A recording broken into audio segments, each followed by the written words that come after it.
watching seasons change. Our roads were lined with adventure, mountains in the way couldn't keep us from the sea. Here we stand, open arms. This is home where we are, ever strong in the world that we made.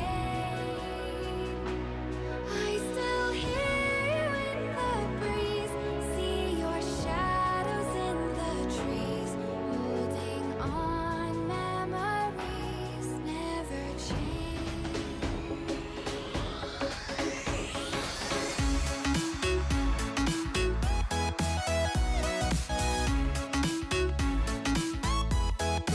We're gonna go. It's a terrible angle, but everything's ready to go except the camera. Oh, streaming right here. It's actually gonna be the last time I have to like deal with this. Got another camera coming. Gonna get at the perfect angle and then never have to touch it again. It's gonna be amazing. Hello, I'm Table. We're painting a Death Guard today, apparently. And we're painting it degenerately. As apparently we're covering a lot of this guy in, oh yeah, I gotta fix the chat.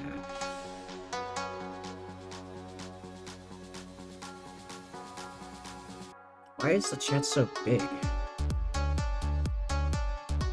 Weird. That should be good.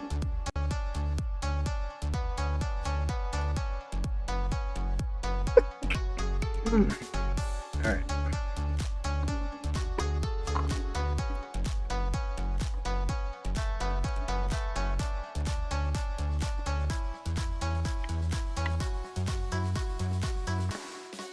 So here's the thing.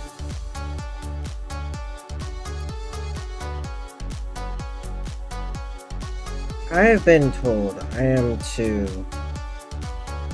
paint a bunch of this guy. Monster energy. So first I gotta figure out what that means. Prioritizing torso and head after some calculations. I think I will actually be doing torso, head, this gauntlet, specific, or vambrace, I suppose, and this leg. Give me the most amount of flat surface I can get. And I'm thinking I'm gonna mix up a bit, like the color schemes going on within the Monster brand. So like obviously you got the classic black and green.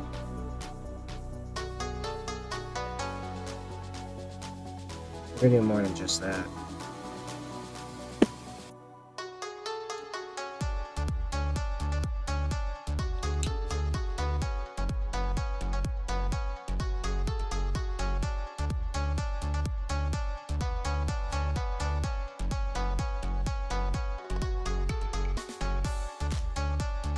What's up, Lara? Discord became degenerate with something. That's good. It has become okay. Becomes a strong word. Has always been degen. It's going pretty well.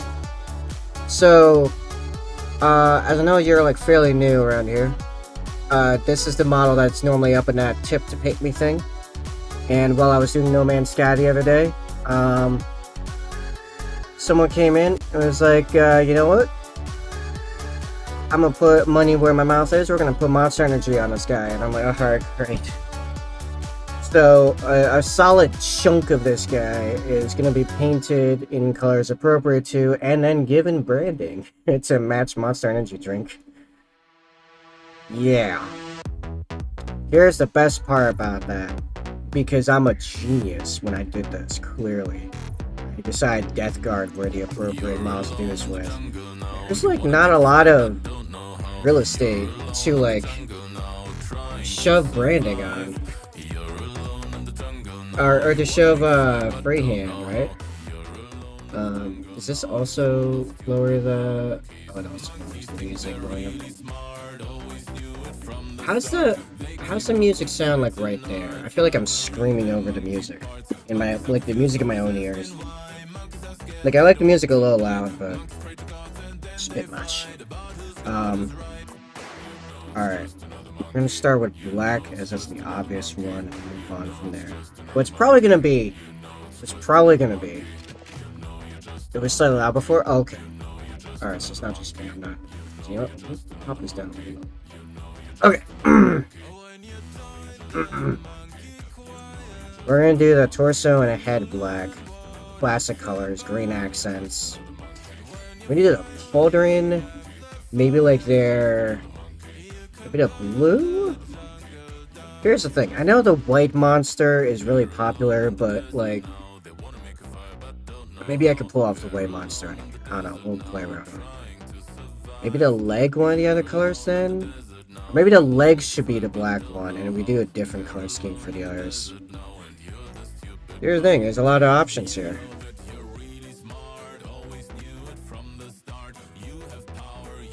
Like, Monster does not narrow it down as much as you think.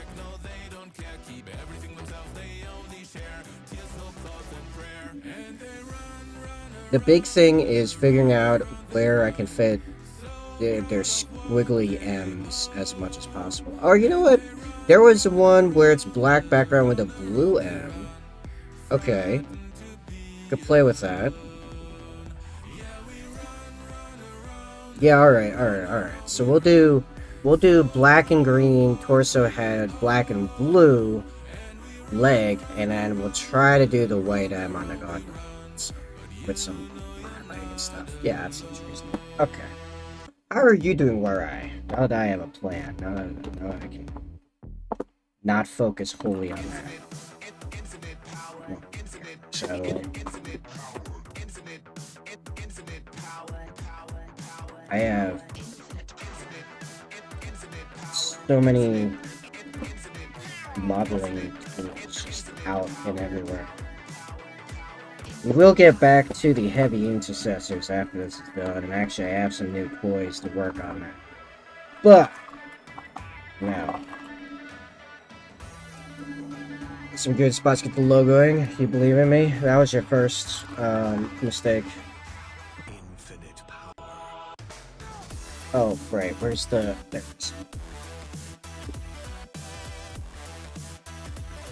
Working on Burb. Nice. This... Kiss Off. This was revealed to me as some of the best brush soap ever. If you have not tried it, I recommend it. I also use the Masters brush cleaner and preserver, but that is the good stuff. I need to start with just... like all the black. I feel like we're gonna do the white stuff last. So Venom being degenerate, that's what we're doing. Oh yeah, I need my thick black. My thick black. See how this is going? This is what happened. And I blame all of you for it. None of this is my fault, clearly. I am only a faultless enabler. Infinite power. Oh yeah, we might actually play with some Pro Crit today. But for now, we're doing Army War Painter matte black. It's gonna be my black base coat. So Venom.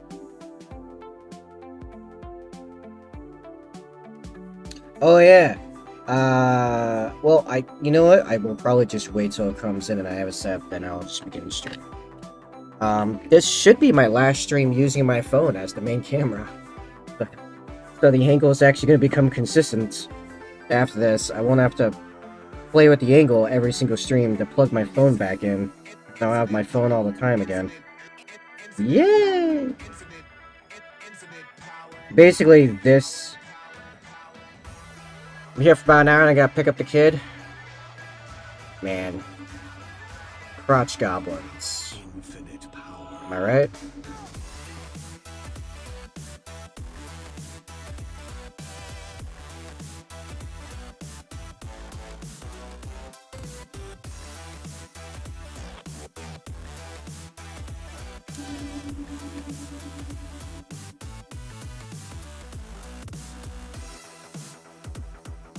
But I will accept an hour.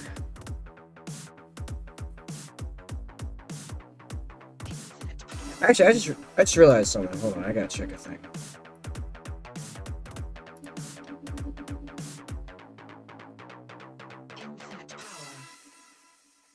Okay, I had to check real quick. I'm like, wait a second. You know, I was about to say, man, been kind of quiet on the 40k front since like all of last week's streams, where there was so much to talk about.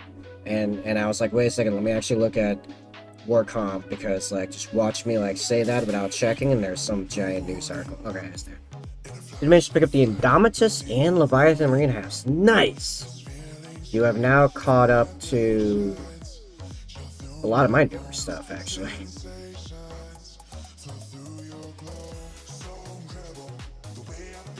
Those Stern Guard are fairly good, not gonna lie. Actually untouched by the changes to Devastating Wounds.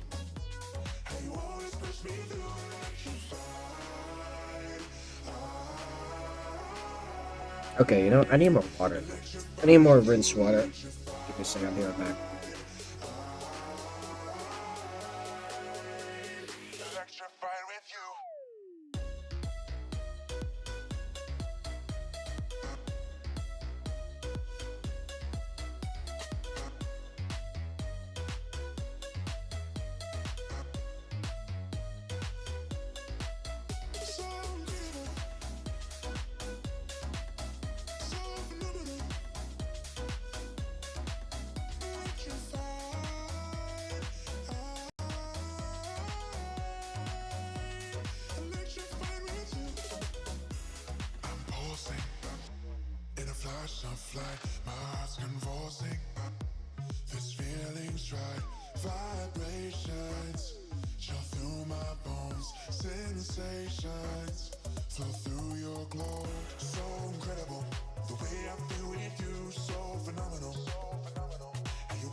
Okay. That's better.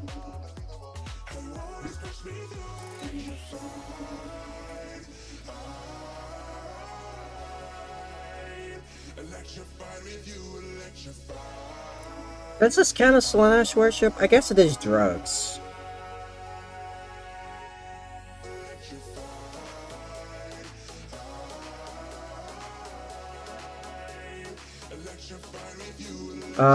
Okay, so what is good in those boxes? Judiciary actually, unironically, is fairly good if you're trying to do melee stuff, because it gives fight first, which is really strong. The Blade Guard are fairly good, especially with the Judiciary in tow. What else is in Indomitus? I'm trying to remember what's in Indomitus. Like, you have the Shield Captain. Although, oddly enough, unless you're putting him with the Blade Guard, I'm not really sure what he's doing. Is my camera floating upward? That's just me. Kind of like that.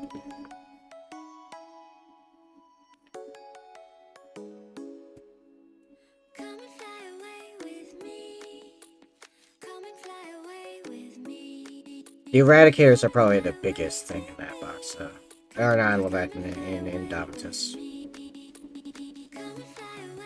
I might be having, I mean, it's not as strong as it was before when you could, like, double Overwatch, but I will say the Infernus Marines are showing up to be better than I thought they were initially.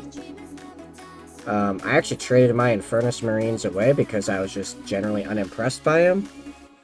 And, well, I learned about Overwatch. That's okay. I traded them off for, a Devastator squad I don't even know if I'm going to end up using. I mean, I'm slowly building and painting them, but, you know. Actually, I'm still working on the lieutenant that I'm going to put with them. But anyway. Captain, Lieutenant, Chaplain, Judiciary, Radicators, Blade Guard, Assault Squad, Outriders. Yeah, Outriders are a kind of a pretty big L right now. Yeah, you. Game over indeed. We have spoken of the devil too much. He has arrived. What's up, Zophiana?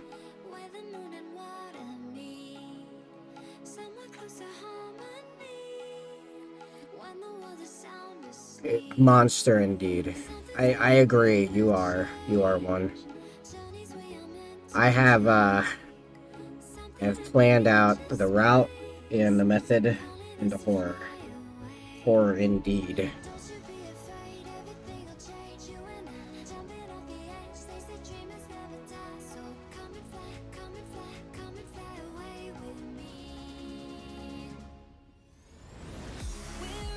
A short worthy thing. Which part of it? Well, maybe by the end of it. Oh, actually, making a time lapse of it actually might not be the worst idea if I can remember to actually paint in frame. Maybe. By the way, I am basically using the funds you sent me. Well, that plus a little bit extra. To get a new camera to finally relieve my phone of being the camera. So I'll figure out a much better angle using that going forward. So hopefully all that'll be fixed and I won't ever have to mess with the camera angle again. Hopefully, maybe? Huh? Oh, so the conversation led to this. Oh, you mean like editing them together? Yeah. Yeah, that actually makes some sense. Me just brain blanking as to what you could possibly be referring to when you say monster. And then, here I am paying for it. I have done this to myself.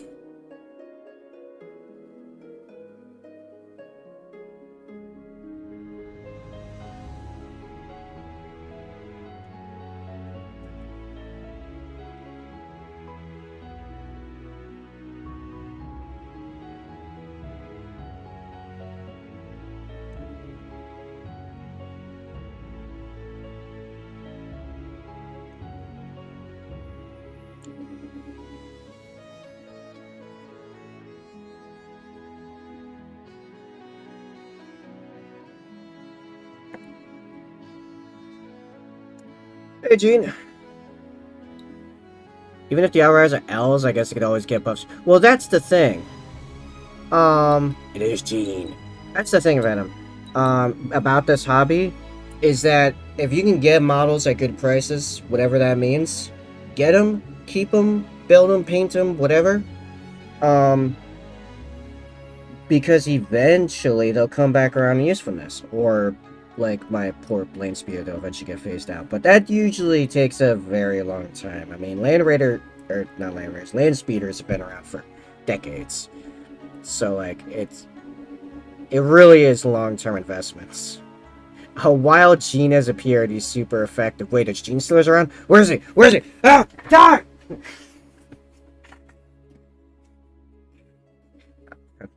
I've been in a very long back and forth debate about this. Debate's a strong word. Conversation on Twitter with some questionables about a meme of a I think it's an Astarte? I don't know, it might even be Adeptus Arbites, like curb stomping a Gene Stealer. It's like, why are we upset about this picture? Why is anyone upset? It's a Gene Stealer. Kill it.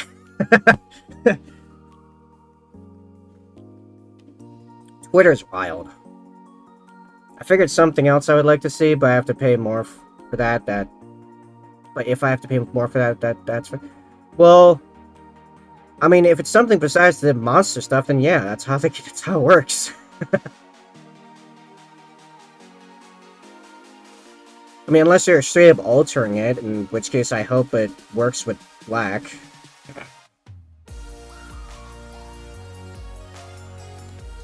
Okay, so here's what we're doing. Ginsters are adorable, especially Im, I don't remember how to say it. Imgarl? Imgarl! Kind. Okay. So what I'm doing, clarity.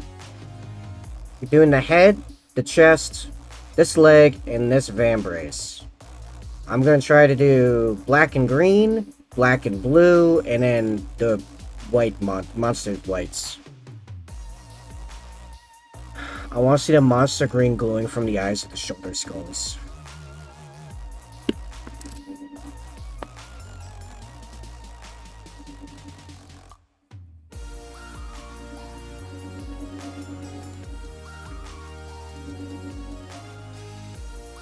No worries, I don't know how to spell it.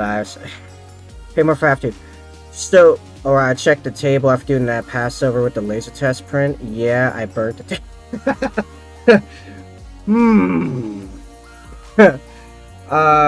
Okay. So, here's the thing. When Potato finished the last CFC mini, the last Death Guard guy, and we looked at the next one, and we realized that there is a shoulder pad with like 40 skulls on it. We immediately had a conversation of what I would require to do basically anything that involves individualizing these skulls, like in any way whatsoever. And it went so far as I even put it into the short about finishing the last one and moving on to this one, about how like that shoulder pad was just troll bait, effectively. My dining table as the start of my company. How luckily is it? You can convince wife it was always out.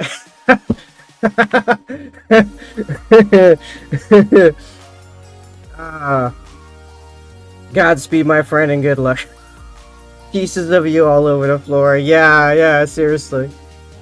Man, if I have to do a bunch of stuff to these skulls, it's gonna be pieces of me all over the floor. Okay, so here, monster green glowing from the eyes of the shoulder skulls, and what the rest of the what's the color of the rest of the shoulder in this scenario? I mean, maybe I'll swap it with the, well, no, it's bigger than the arm. I guess with the leg, I already started the leg.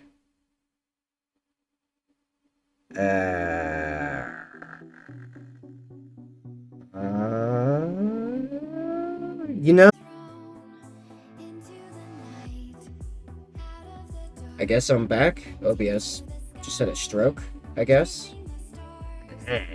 Man, so what's new anyways? Table comparing for printing with lasers. Good lord. Who gave Gene the laser cutter again? The laser torch. War. Posted some pics on Discord. Oh. Not my Discord, apparently, so I don't know. Oh, you guys, I get War talking. Alright, anyway. Technically the wife did? Ah! For some reason, it took me like 3 solid minutes to figure out that when you said War, you were talking to War Eye. I might be dense on camera, I don't know. There's a lot of shadow here. Here's the thing, for the glow to make sense, it's going to need a contrast color. Now, here's what we'll do. I'm gonna skip the vambrace entirely. No monster white for you. We're gonna do leg. Yeah, you'll see it. You're getting stuff. Okay, you're getting stuff, and we're just going with it.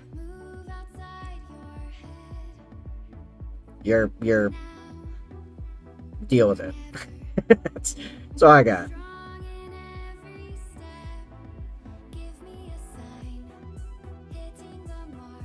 Posting disc as well. Okay, here we go. Is everyone ready to point and laugh?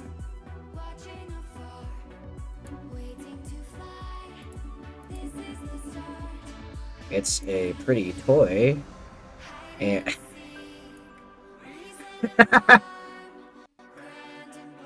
Yeah. I mean, okay. It's like so close. I would just finish it at this point, honestly. Just, you know, just just finish it. Like here's what you do. You finish it and be like, "Hey, it started. I just finished it. So now it looks like something on purpose." Or even say you did on purpose because you like the design so much. Thought it would actually be an improvement.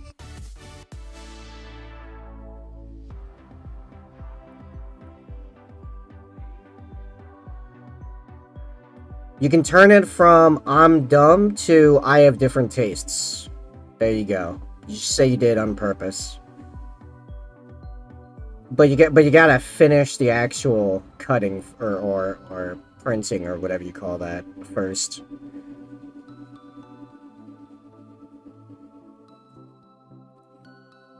This is what my future partner has to deal with. I'm just gonna be like, nah, I did that on purpose. What, you don't like it? Oh, I mean, that sounds like a you problem. Shh, one knows.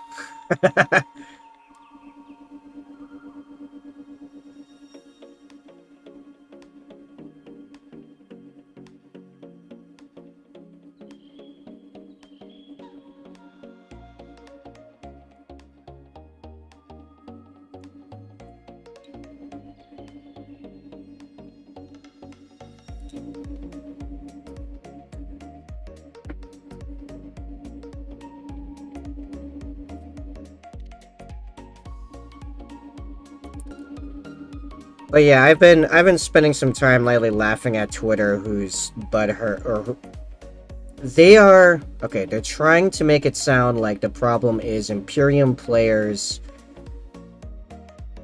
being uncivil with non-Imperial players. But like, that's the nature of the banter. They are dirty Xenos and heretics. And they're like, oh, the Imperium is xenophobic. Yeah, and they should be, because all the aliens want to kill us or conquer us. What do you want? Jeez. Say test piece of Challenger tank? Oh yeah, it is a Challenger, actually. Oh, I'm gonna pull it up again. Yeah, it does look like a Challenger.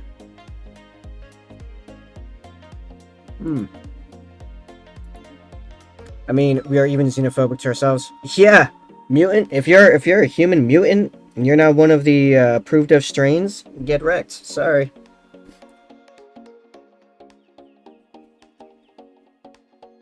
Is it always justified? No, but at the scale that we're dealing with and the scale of the problems we're trying to avoid, it's kind of just, yeah, sucks but necessary. Like I don't know why we're apologetic about it. Or not apologetic, but why we're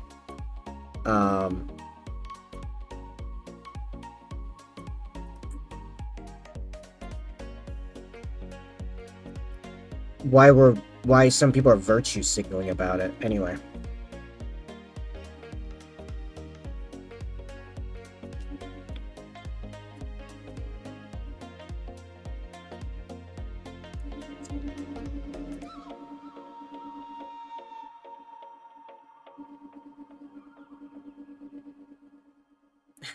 Is it clear yet? I don't have a lot of respect for Twitter users. Even though I guess I am one now. The average Twitter user. Let's put it that way.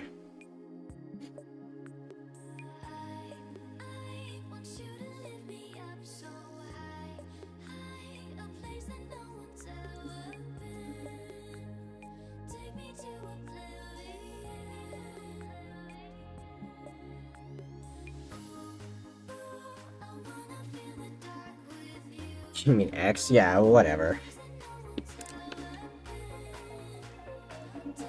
It's still twitter.com, okay? So if they can't even bother with the 301 redirect, or I guess a 302 if they want to use it that way. If they can't even bother with the 302 redirect, then I'm gonna call them Twitter.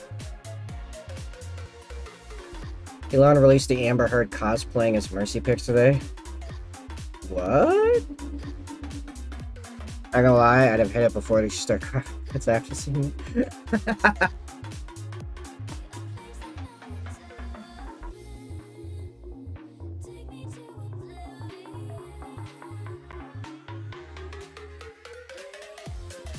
Yeah, that is, that's wild. That whole situation. I actually tried to dodge that entire topic the entire time it was happening, as I am someone that's been in a less than ideal relationship before for an extended period of time, and that gets really complicated really quickly, to the point that no one's really faultless and there's no real point in throwing blame. And after learning that lesson, now said ex and me are like best friends. We're just not together anymore. Nope, didn't even like her in Aquaman. I mean, she wasn't that impressive in Aquaman, I will agree. Would rather been skull banged by a rabid Rottweiler. Ha! Cocaine and on-tap psychotropics meds. Yeah. This is why I don't mess with synthetics. Oh, now I want mushrooms. It's been a while. It's been a while since I've done a proper shroom trip.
Okay, so the plan is get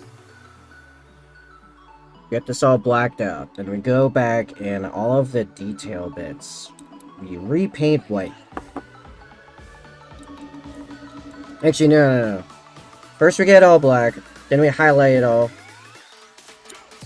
Should I use Ye Olde Dawnstone or should I try the Procryl Gray? Then I go back and all the details are repainted white, and then we hit them all with Escorpina green, and then they all glow, and that includes the skull, eyes. And then we go back to do some free hands here and there for the Monster M, so it makes sense.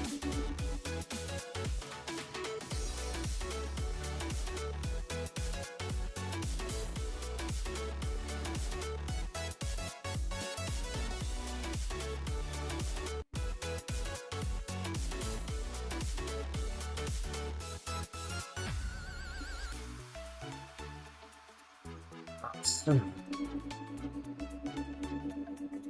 Okay, pretty much got it. Man, every time I see this now, I want KFC.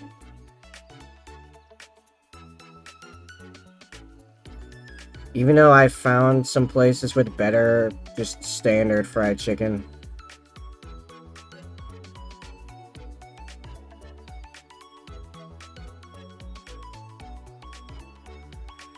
Okay, this crap right here is why I usually prime my stuff black.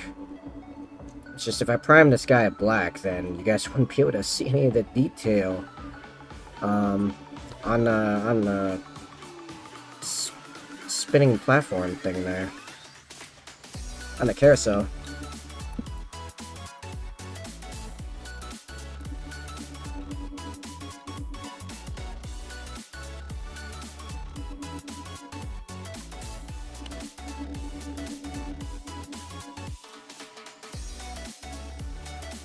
Like Raising Canes. What?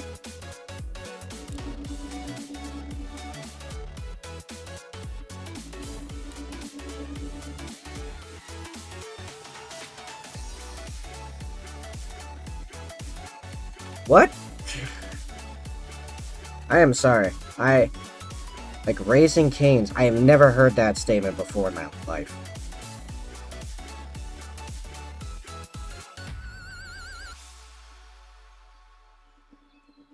That sounds like some local speech to a place I have not been.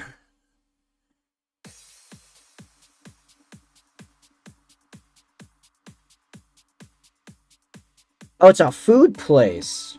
Yeah, I don't think that's a place we have around here. I'm up in New England.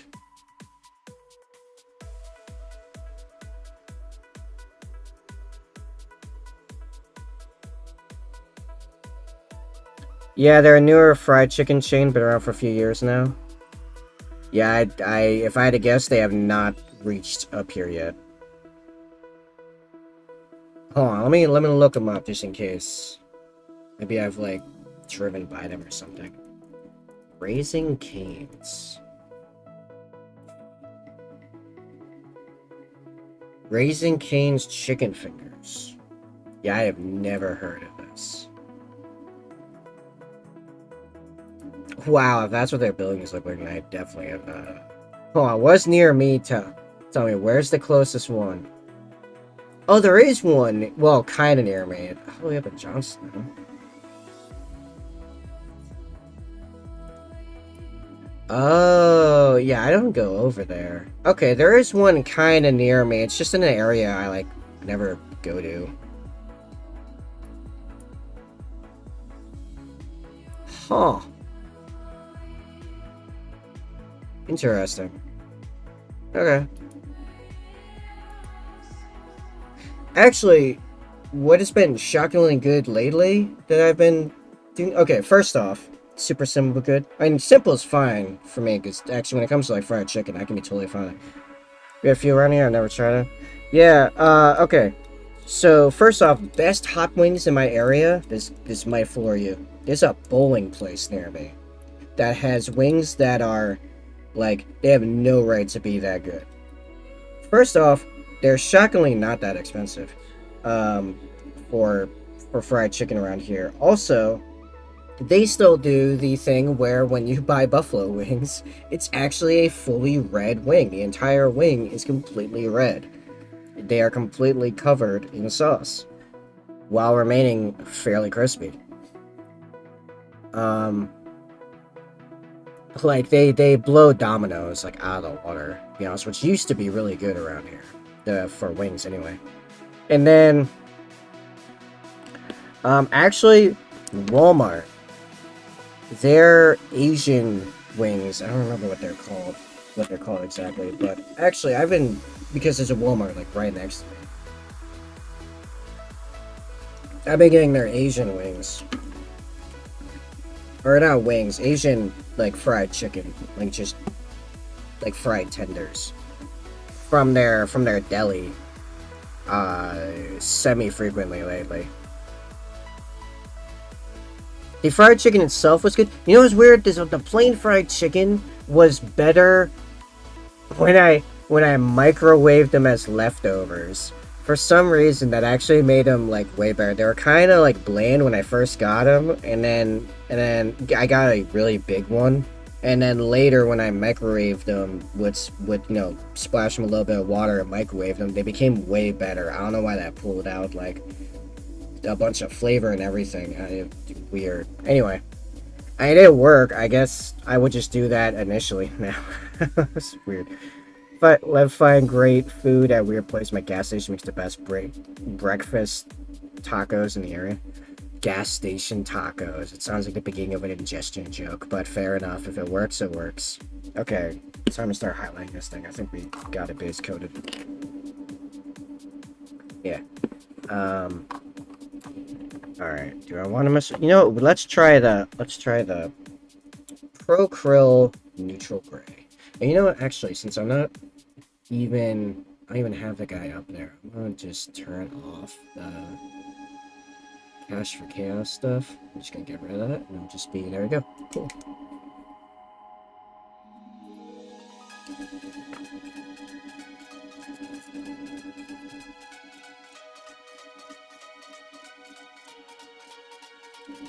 Definitely a Futurama episode on that spelling, actually. I knew what I was saying. Brian. They killed Brian. My brain. I can't talk today. I'm dead. You know what it is? Alright. I blame XQC. No, that came out of nowhere. Let me explain. I've been watching off and on, like, all day today, this super long debate about React content that was hosted by Destiny, between Destiny, Taco Tom, XQC, a few other people, Supreme, and just, like, I think XQC himself is, like, fine, but, like, the way he talks is just super annoying, and he's super bad at debate, and I feel like it's just like broken my brain. It's, yeah, exactly. Theta. How do I? Oh. Okay. I am learning how Pro Krill's balls work. This is very weird.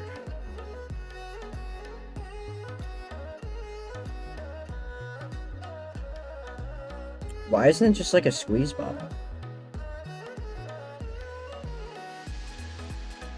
That or I am apparently very weak. I'm not sure which. Okay, whatever. Anyway. Lies? Lies about what? XQC being annoying? I don't think that's a lie. But I feel like it's just broken my brain. I can't talk. You're weird? I mean, I could be weird, but, you know. I'm weird? How about this? You're weird. Alright? Reverse Uno card. No, you.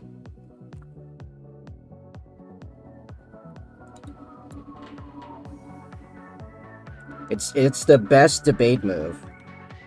Like, what are you gonna do now?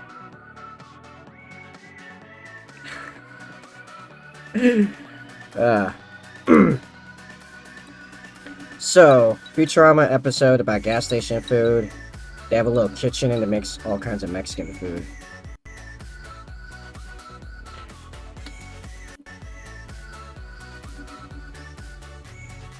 You know, I can see that becoming a thing. Yeah.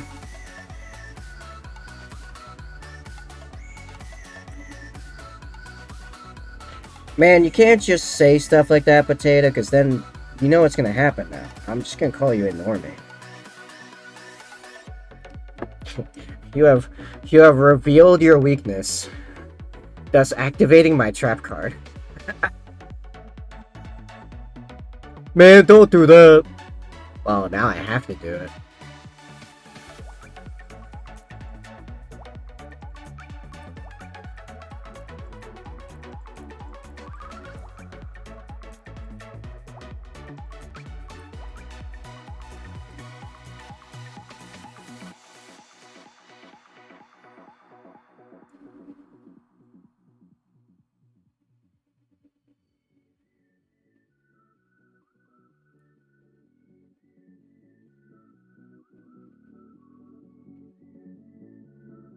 Okay, I will say this Pro Krill is very smooth.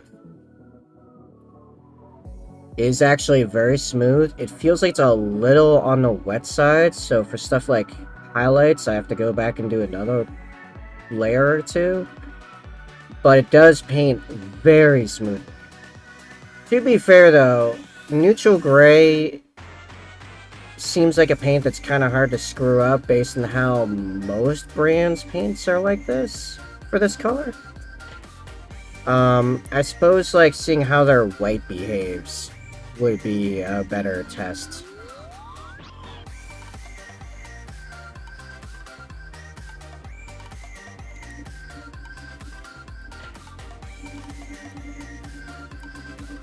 Okay, what's everyone's opinion on React content?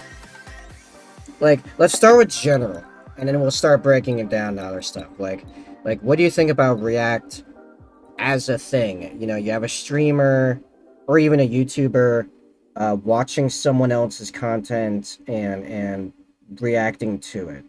Let's just start with just that. No other details. What's everyone's opinion?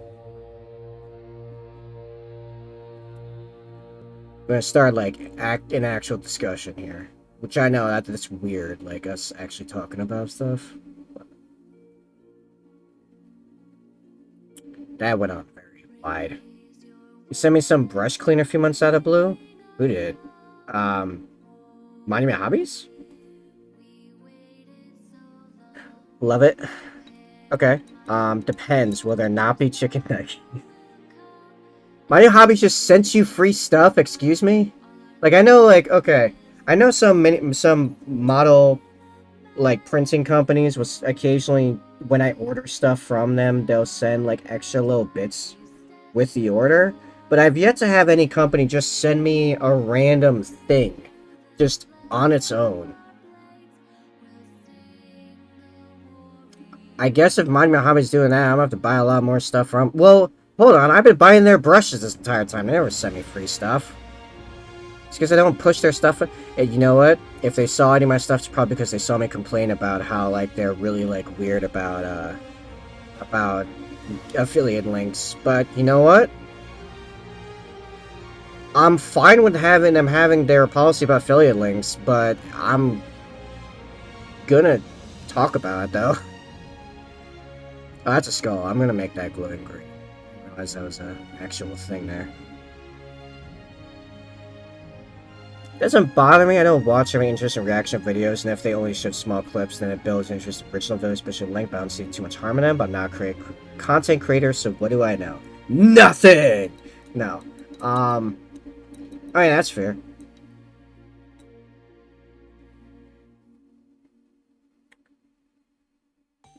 I think, alright, here's where we're gonna broaden it out. Someone watches the entire piece of content, has hardly any reaction to it, doesn't say much about it, it's like, maybe like just facial reactions.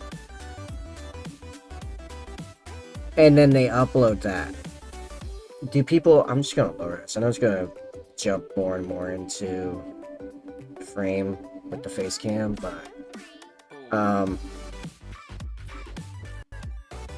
is that okay? Is that a okay thing?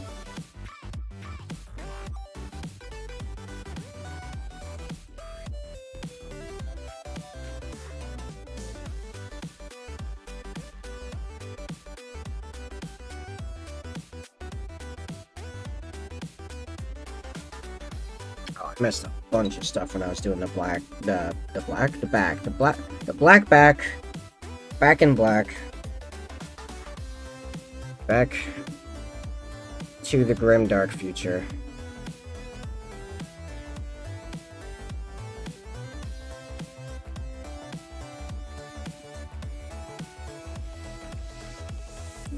With the old-fashioned freedoms we used to rely. Okay.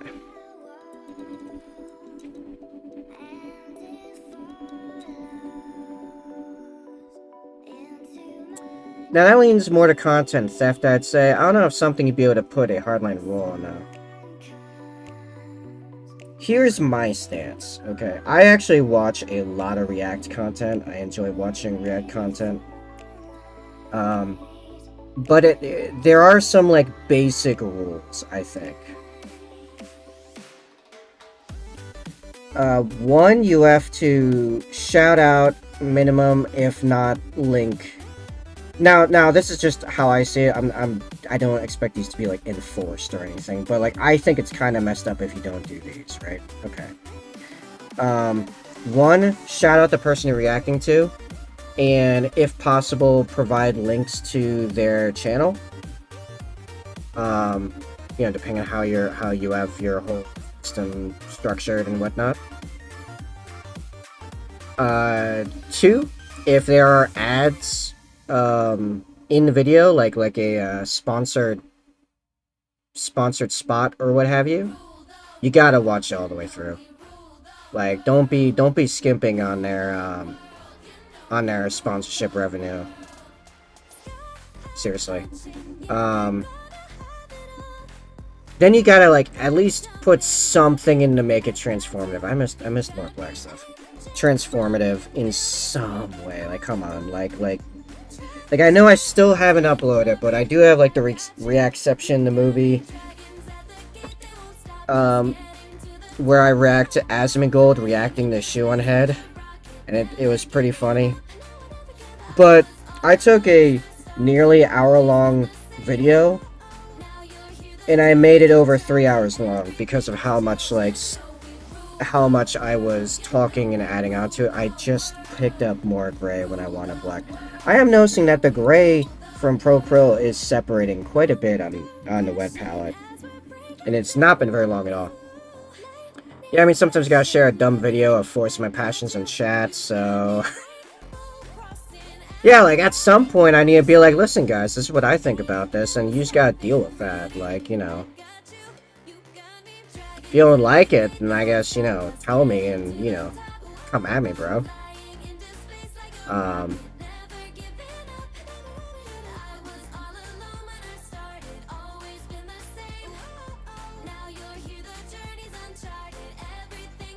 I guess the black didn't go actually very hard on the skulls. I need to fix that. I need more black here. But yeah, shout out whoever saw the cool video from. Definitely don't just sit there and restream your kind of saying, yeah. I think the single biggest thing that you can make a hardline rule about, because like there's only two ways of really doing it, which is correctly or incorrectly. And that is when they have an ad read. Don't skip the ad read. Like, seriously, that's probably one of the fundamental ways. Like, depending on the content creator, that might be one of the fundamental ways they're making money off said video. Because sometimes those videos aren't monetized for one reason or another.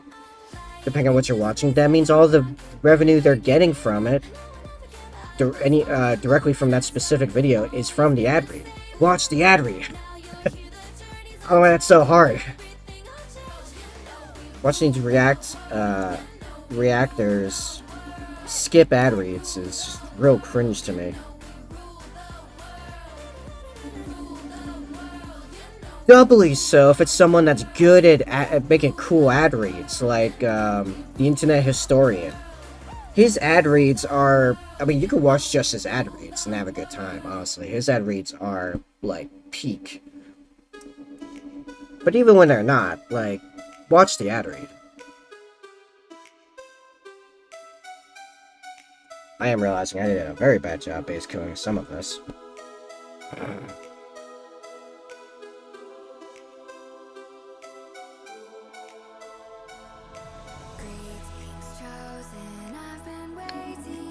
I think now I've thought about this since the other day when I did put on a little bit of one of Shoe on Head's videos while I was eating on Monday. I think I have and I was thinking about it partially because right after I did that, like, everyone in chat left. I don't know what happened. Like, the people in chat were like, yeah, do it, and then, like, I come back from it and everyone's gone and no one talked to me for the rest of, like, the 3 hours I was streaming No Man's Sky. I was like, alright, what went wrong there? I think what I'm gonna do for that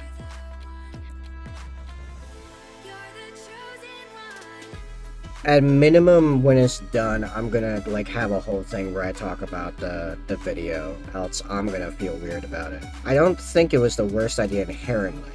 Just not sure if I handled it the best way that time. I'm not even in frame.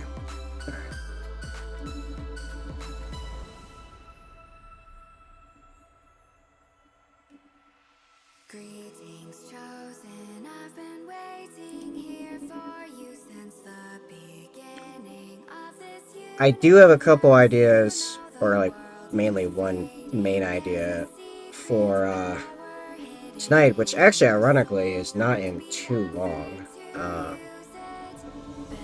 as it's 5:45. There's been a Ninja video I've been sitting on. I just haven't gotten around to watching. Ninja, if you don't know, is a painting content creator on YouTube that makes some really good painting commentary and tutorial videos. And he's talking about the most horrible mini he's ever painted. And I'd like to watch it. And then we can talk about it a bit afterward.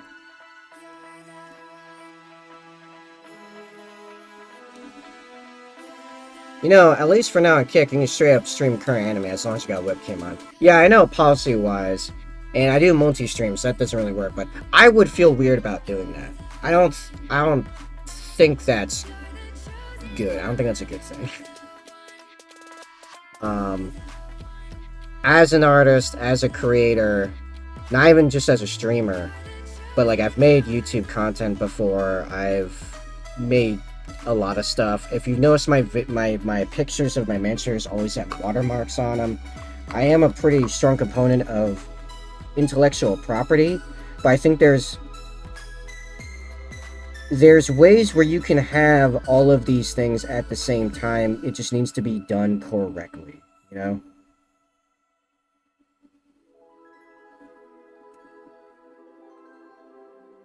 So even like me putting something on while I'm eating and not necessarily reacting actively in the moment, I think me at the end of it, when I'm done eating, talking about it and adding my 2 cents, I think that can be okay. If you think I'm wrong, do tell me. That's part of why I'm talking about it right now, because I've been thinking about this. Is that reasonable,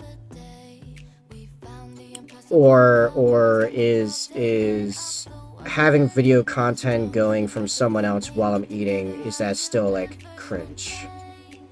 Is there like an ethical argument in how that's scuffed? Yeah, I'm making you all use your brains now. I know it's hard, but I think I believe in you. I think you can do it. You just gotta bear with me.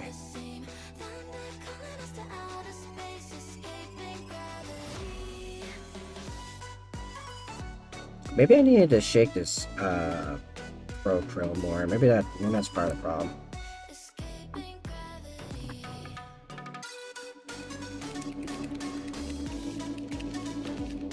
More than reasonable. I mean, there's already legal precedent. You can do even less than what you were talking about.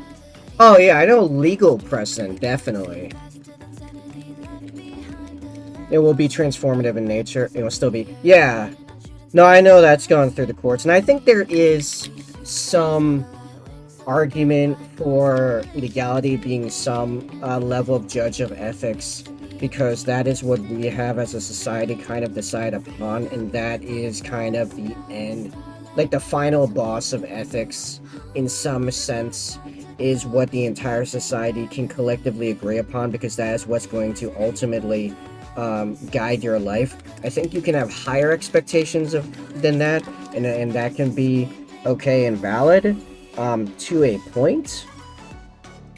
But what is the legal precedent? My brain is close to tapped out for the day. It was a trig heavy day, and it's all but fair.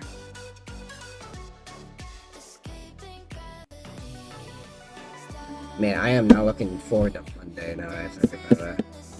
Monday, I gotta go. Okay. I gotta talk about my job. I gotta complain about my job. and not this part of my job. This part of my job I love. I still love it. Still great. I want to do more of it. You guys need to send me more money so I can do only this. But anyway, we'll get there. Don't worry. The I will access your wallets eventually. The Sargon versus Aquila, he won just snipping parts of her video, and title change is considered enough to be transformative. Fair. Yeah. That's kind of legit.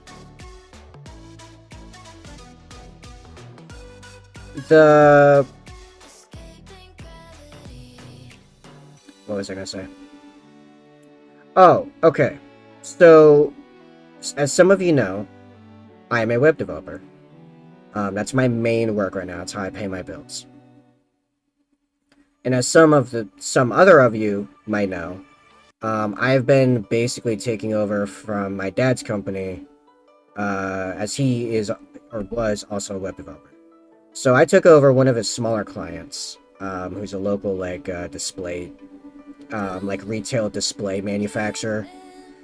And they want this real basic website with a video, a simple one-pager, just to have something for people to see, and then call their number, and then figure stuff out from there, right? And so they want this video, and I'm like, all right, well, send me what pictures you got of stuff, and it's the most random jumble of nonsense, just there's no format, and it's actually barely anything of their products even. It's just real random nonsense, and I'm like, okay, what am I supposed to do with this? If you want me to make a zoomer-oriented meme video, I probably could pull something weird out of this, but I have a feeling that's not what you're going for, because these are fairly older guys. Okay. Take some new pictures of your products, as many as you can, with a regular format, and then send those to me. And they're just dragging their heels on it, and it's eventually they called me yesterday, and I was busy doing yard work, so I didn't pick up or anything, obviously.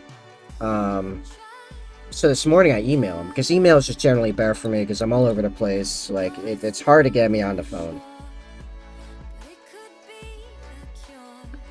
And it comes down this weird, they don't want the video to focus on their products. They don't want to show their products. And I'm like, you're a display company. Wouldn't that be the obvious? Whatever. So what's going to end up, because they're local, is that I'm going to go over to their place Monday and kind of figure out what is even going on. I have a feeling there's a decent chance that I'm just going to drop this client entirely. It's not even a lot of money. It's a long-term, $100 a month kind of deal, because they really don't want to put forward resources into it. They want it as cheap as possible. Whatever, they want to spend as little money as possible, and I'm like, this is becoming such a headache for $1,200 a year. If Monday doesn't go smoothly, I'm just going to tell them to kick rocks. I swear to God. But I can't. It's been one email every 3 weeks for 3 months. Good lord.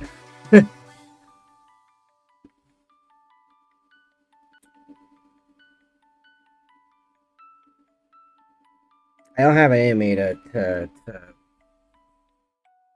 deal with it's almost so here's their logic, is they don't want to focus on actually showing their products, because they have some really vicious competition that will do really underhanded nonsense, and have in the past, even so far as sending people to follow their trucks to find their clients, and then try to talk to their clients and undercut them and stuff. And I'm like, okay, well, first off, you're gonna focus on that. You're gonna let that dictate your marketing strategy, instead of just focusing on becoming so big that those little people don't matter anymore.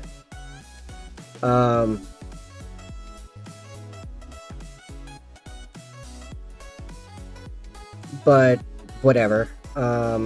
fine. I mean, you know what? Kind of makes sense. Kind of makes sense because of how like cheap they've been up to this point, and not wanting to like put in the money or effort to like make a worthwhile online marketing product. Whatever. Here's the thing. With websites, and actually with painting models too, you get what you put into it. Like, if you cheap out, you're gonna get crap. You're gonna get crap.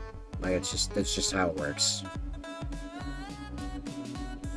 You got the triads.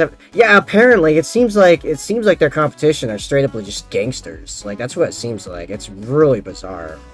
Like, I can see that people would do that, but like that wouldn't be my response to people doing that. It would be to literally just flex. I mean, we've talked about this before, like on here. Like, if I were to, let's say I got canceled, right? Which I am every day expecting to happen. Because I really don't like the woke. And I know the woke, once they notice me, don't like me either. Totally fine with that. I am waiting at any moment for people to try to come cancel me. And I am ready to use that to flex back on them and use them as more content. Like, it is going to be the best day of that week when someone somewhere tries canceling me. I'm going to turn to so many hate viewers, so much free advertisement. It's going to be the best thing ever. I want hardcore competition to try to come after me like that. But no, these people are like immediately buckling under that and having that dictate all of their strategy instead of just focusing on like their product and making their product so good and their name brand so solid in people's minds that no one cares about any of the smaller people. It's like with like Coca-Cola, right? Like, yeah, there's a bunch of generics that try to rip off Coca-Cola's various smaller sodas, but you think Coca-Cola really actually cares? No. It's not actually killing their bottom line, really. They just focus on their own thing.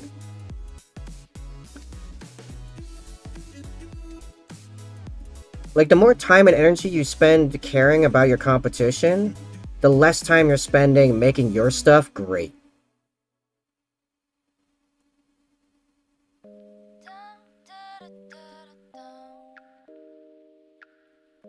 In fact, if anything, for me, I welcome the competition, because if they talk about me at all, that's just more advertisement for me. And they might even say bad things about me. I don't care. Go for it. Come at me, bro. It's still free real estate for me, basically. It's just free real estate. It's starting to look pretty good. So anyway, but whatever, they've been doing this for like decades and decades and decades, so like I know I'm not gonna shift their thinking on that. But yeah, like best case scenario, I go there, I take a few pictures with my phone and be like, alright, I guess I'm gonna try to throw this together into something. Like, you know, you gotta give me the bullet point. Oh, here's the other thing. I've asked them for bullet points onto what to even say in said video. Because like, how it works is like, I write up a script, I send it to like a voice actor for like 50, 60, 70 bucks. Or even an actor, and they do it in on a green screen or a blue screen, whichever. And then they send that to me, and I pop it over just basically a glorified slideshow of the people's products, and then it goes on this one pager. But it's like I need to know what to send the actor to say. So I've asked for these bullet points like 3 times now. And my dad also asked for them before he gave me all of his active contracts. And we still haven't gotten it. So like, yeah, we're gonna have a conversation about the stuff at the place, but like, bro, write up what you want anyone to say about your stuff and send it to me. Because it doesn't matter how many press conferences you have with me, you're still gonna know it better than me. So don't have me like think up the words.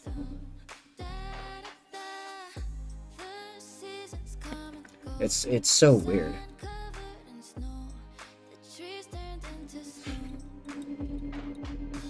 Like, it's barely worth my time in the first place.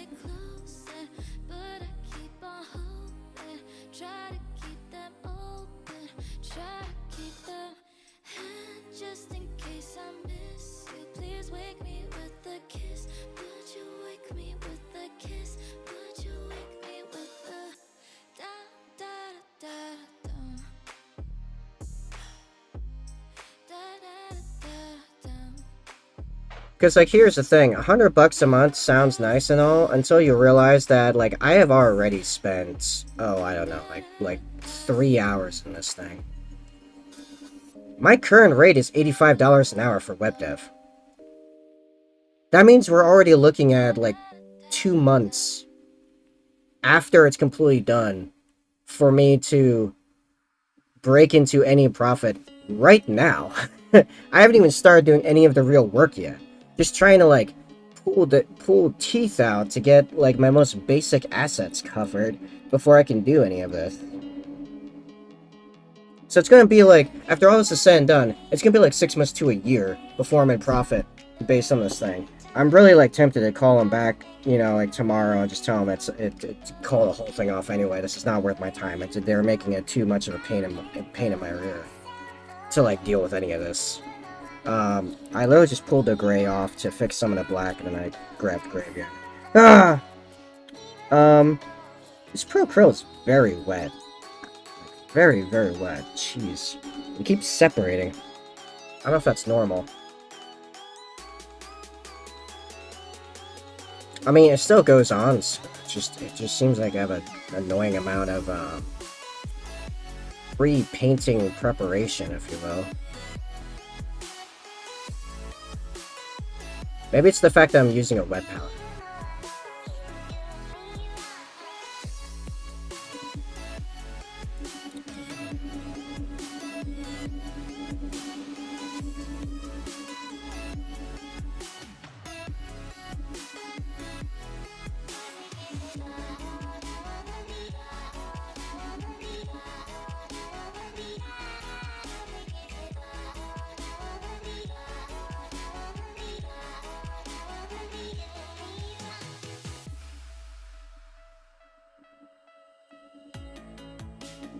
Alright, let's put last couple lines along the back there and then clean up some of these highlights. Start putting weight on there. But you know what? It being this wet, the Pro Krill white might be just what we need for this. We'll see how it goes.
Man, now I want more Walmart Asian chicken, now that I think about it.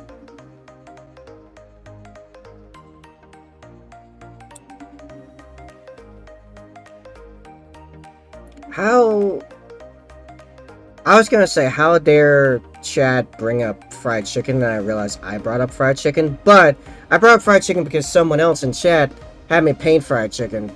So no, it's still your guys' fault.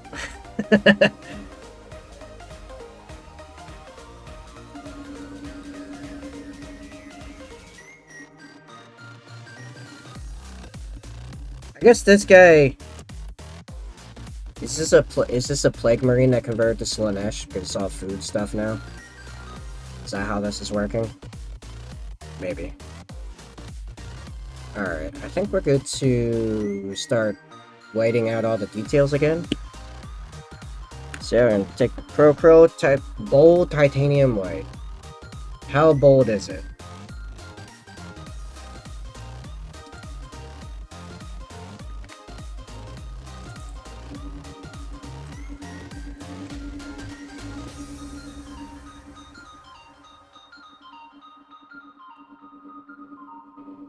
Well, I boldly got all over my hands while I was pulling that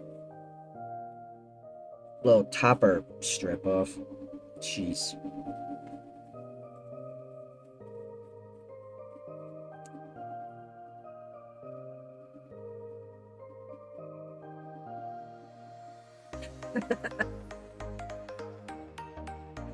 I just remembered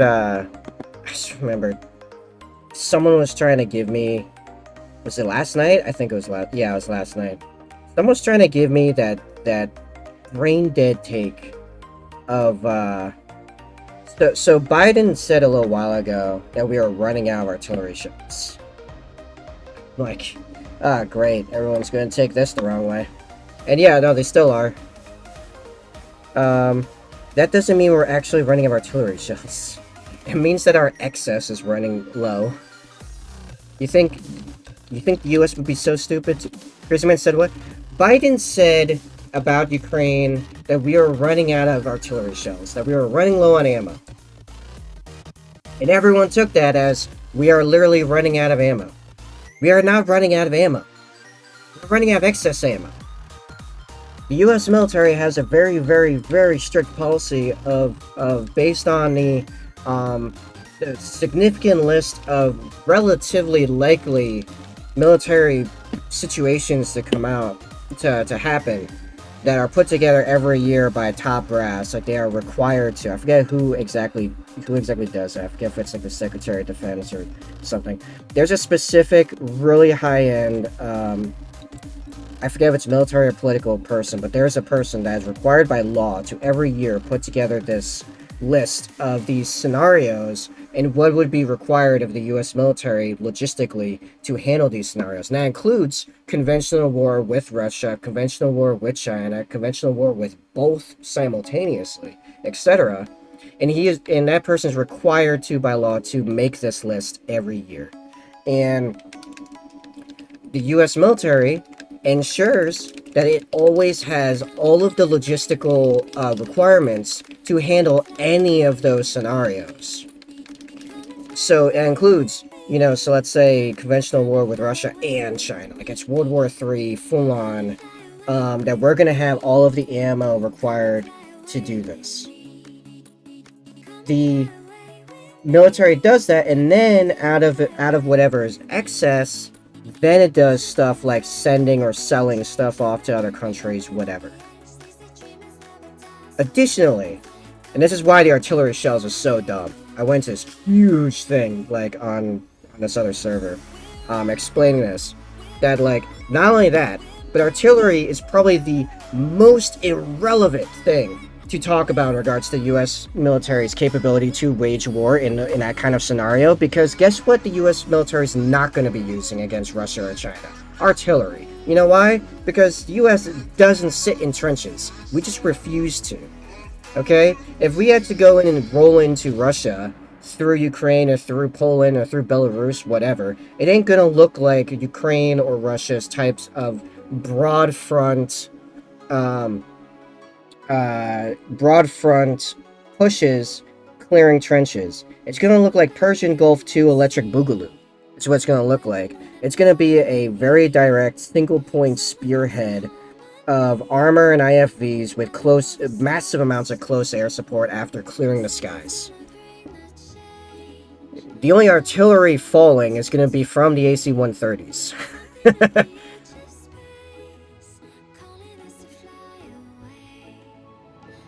Like, yeah, we have artillery brigades, but we don't really actually use them much. We haven't used them much since the Korean War. And we've been making artillery shells this entire time and just stockpiling them, only using some for basically practice for the RD battalions. or divisions, or however they structure them. I don't know exactly. But nah, that's like the least relevant ammo count for the U.S.'s capability to wage conventional warfare. But there are still people saying that the U.S. military is gimped because we're, quote, out of ammo. Like, what? Also, you know how many different weapon systems we have? We could be out of artillery ammo, and or several other kinds of ammo, and it literally wouldn't matter because we have so many different weapon systems using different types of munitions in such a massive quantity that, yeah, we'll just roll in using something else. We don't care.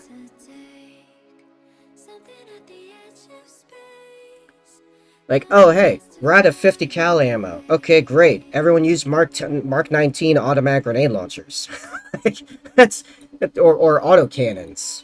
Or, whatever. Like, we have so much, like, drones and yeah, that's the other thing. It's like, you realize that, like, how many different kinds of drones and gunships and helis and missile types and, like, yeah, we have so many weapon options. We don't need arty. We barely, like, I bet you can make the argument that we barely need 5.56. Like, we could just take away all of our assault rifles. We will still pound most militaries combined into dust using all of our other stuff.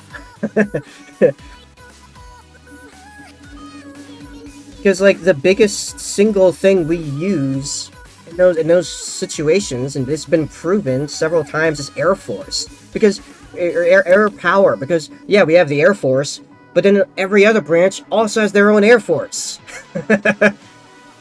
Here at South Korea's building a new ship type. I think I did. I think I brushed over. I'm not surprised. Oh wait, yeah, no, I remember that. They want to stop buying. Japan was doing this with their Air Force too. They wanted to stop buying as much stuff from either the West or the East, either or, and be more independent with that stuff, which I think is great, honestly. So that means more of the stuff we build is for us. No, I think that's just what, like, all countries that want to have significant military capability should focus on, is figuring out how to build as much stuff domestically as possible. Because just because other people have other equipment doesn't mean they're always selling, which means if they're not selling, that means you're not buying, which means you're kind of screwed for expanding your military hardware.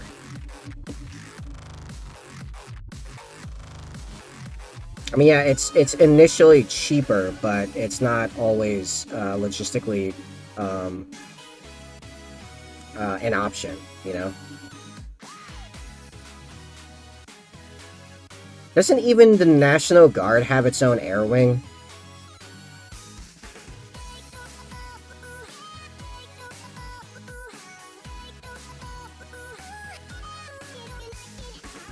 I learned more about World War II naval history from a waifu collection gacha game in school. That doesn't surprise me at all. You know what's crazy about World War II? We had a whole logistics branch dedicated to delivering ice cream to the front lines. Pretty sure we helped fund it. They're building a new arsenal ship. It's big as 144 VLS shells. Wow. That person plays a zero lane.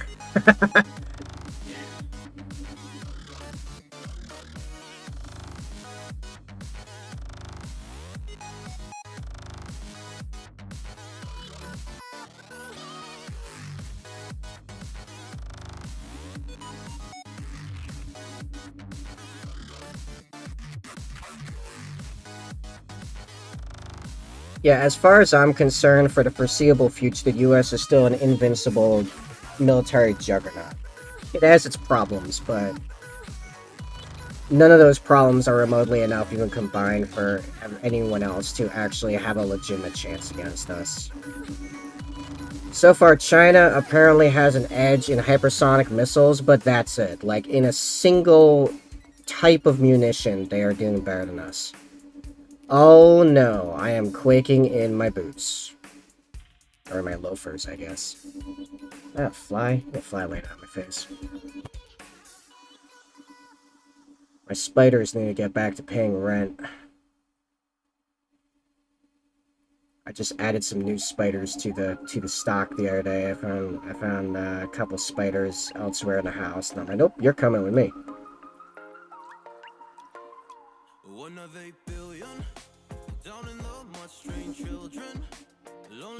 Is a hypersonic missile faster than light? No, which means we can shoot it down. Yeah, I'm aware of our anti-missile defenses over the mainland. The question is more so, like, can our ships shoot it down? Which I know a lot of them probably can, but with enough of them shot, we might take some losses. Some losses. I know, I had not even a lot.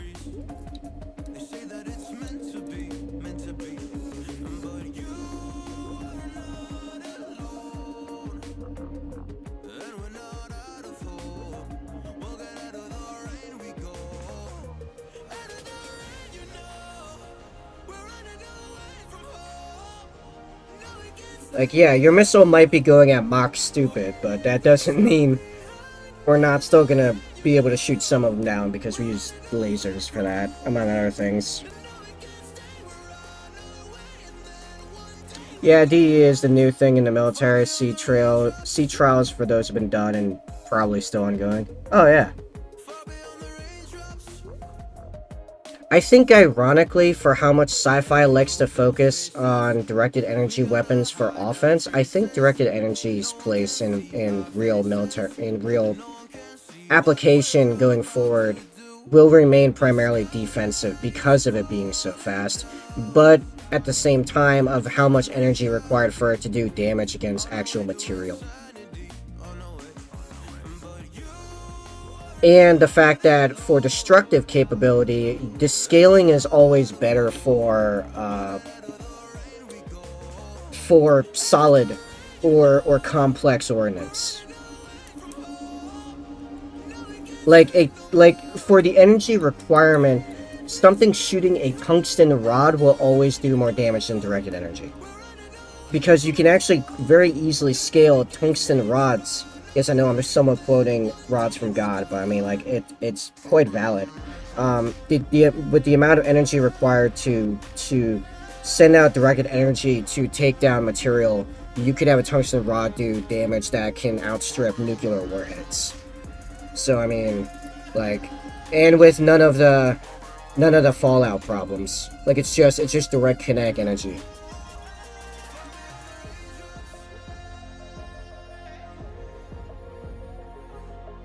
And that's how you know that the Death Star was just a terror weapon. It was just an intimidation tactic.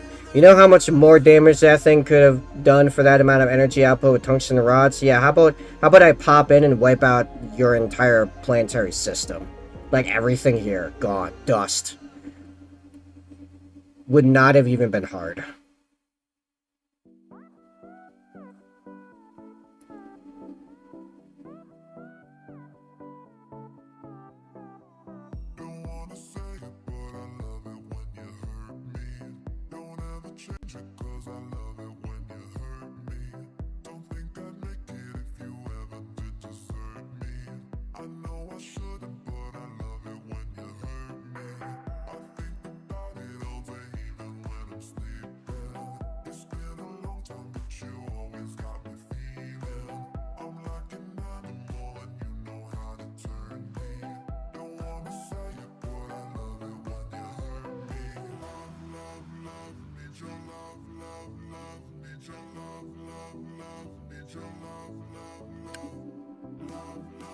Oop. I am bending and or breaking the grenades.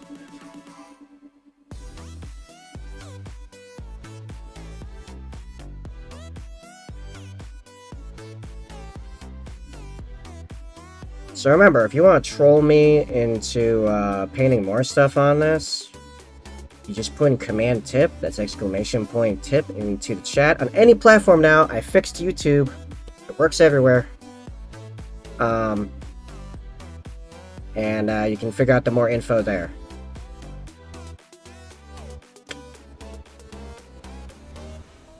Has the whole price sheet. And basically anything is on the menu, pretty much.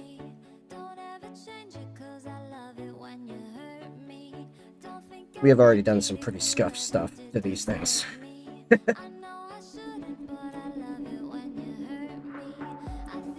Oh, stuff that like directly wipes out previous people's contributions. I generally like kind of call a halt to that. Um, I will say that much.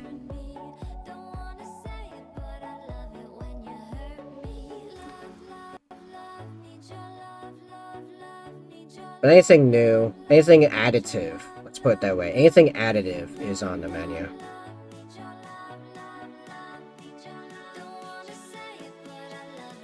Okay, this white is very smooth for like filling in like gaps and stuff like this. This is actually quite nice.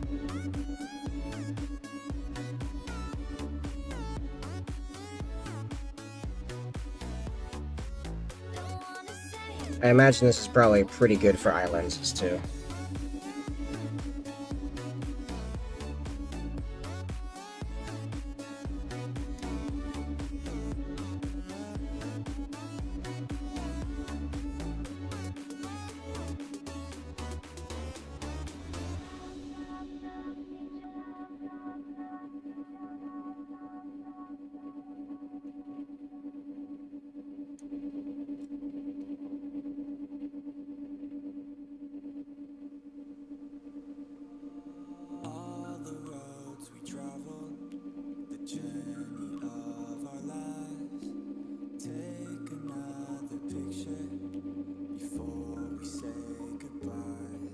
I think the real things to keep an eye on right now, though, to be honest, is actually India and the stuff going on in Africa.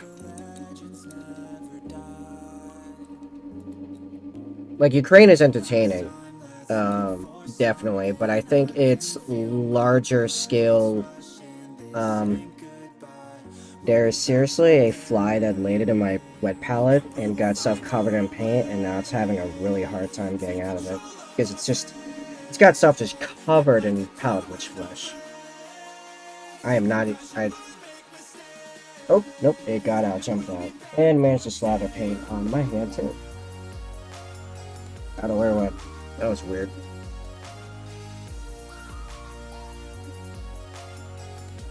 Oh yeah, I think Ukraine's geopolitical impact, short of whatever happens to Russia going forward, is pretty much spent.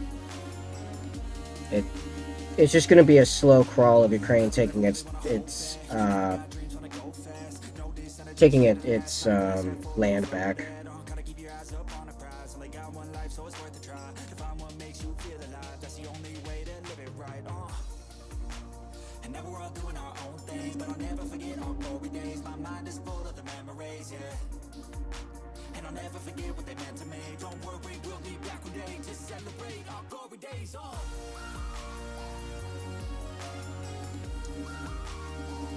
Because yeah, China's on its way out, whether it seems super obvious or not. Their population demographics are about to crush them. They're about to go into a population spiral like Japan did back in the 90s.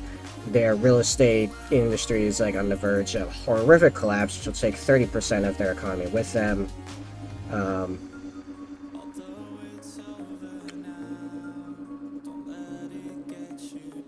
Russia is now locked into like a new Keynesian, that's what some people call it, new Keynesian war economy, and as soon as they're unable to push that any further, that's gonna buckle. Which may take a while, to be fair, because apparently they did a pretty good job of balancing their debt before going into this, so they can actually push their deficit quite a ways before it becomes an actual problem. You could say they have a good credit score right now. It's probably more an issue of ammo and equipment as far as their ability to push the war effort. As seriously, they are running out of tanks. They are running out of tanks, and they're setting up to buy a bunch of Soviet-era artillery shells from North Korea. So I think us running out of arty to send to Ukraine is not as big of an issue. Because I think Russia may legitimately run out of it before we do.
Oh, and the other thing to keep an eye on is, ironically Mexico, but not because of aliens. Oh boy, I haven't seen that, but I've seen a couple people already, like, break it down briefly and be like, yeah, this is fake. I don't know what that's all about, but in any case, Mexico potentially replacing China as the U.S.'s manufacturing center might be a... If that occurs, I think it'd be a pretty big deal. Now I'm honestly rooting for him. I think that'd be a better deal for everyone, in reality. Well, everyone except China, obviously.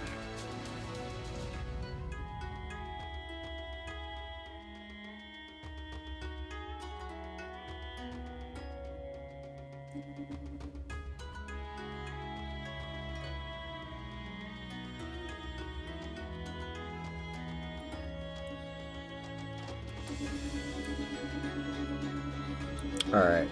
Do I want to try to put the white in all the skull eyes and all the eye holes, or do I want to eat first? I think I want to eat first. I think food is ready.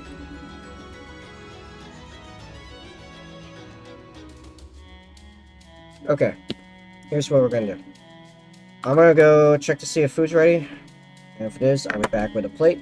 And then we'll check out the ninja on a video. And then we'll talk about that a little bit. And then I'll get back to painting. I'll talk about that while I'm painting even.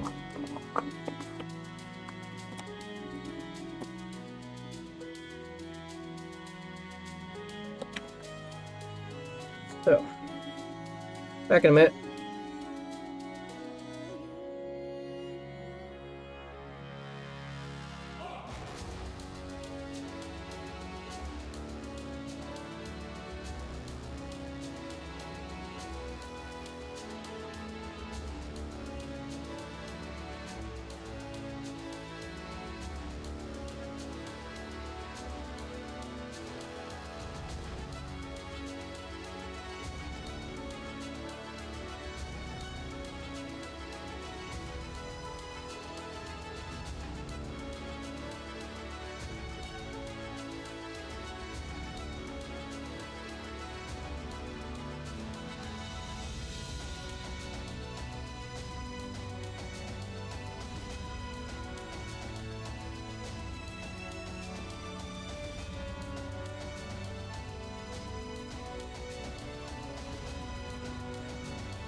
Suddenly you're nowhere to be found. I turn around and everything has changed. Looking for a way to work it out. I'm trying to find some peace to navigate. The oak tree where I met you, and the writing on the statue. I still remember every word you said. I'm not a soldier. I am back. This actually give me an hour, 10 to 15. So, back to it, I guess. I guess I am doing the skulls. Ah!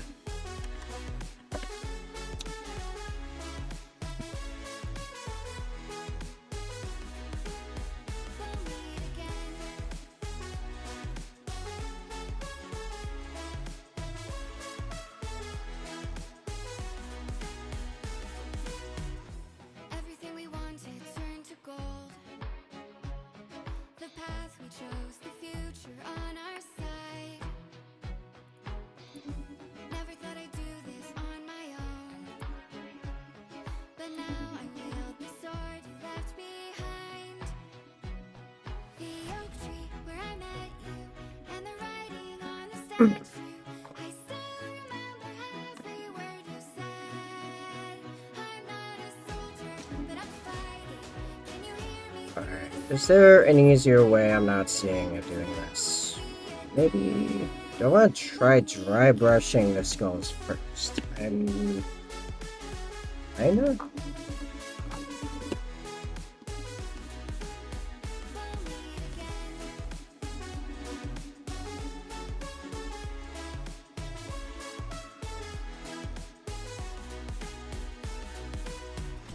for the sunrise, clouds for a blue sky, space for the traveling star. Strong from the inside, you're still my lifeline. I feel you wherever you are. The oak tree where I met you, and the writing on the statue. I still remember every word you said. I'm not a soldier, but I'm fighting. Okay, well you can see the skulls themselves better. I won't give up 'cause there will be a day we'll meet again.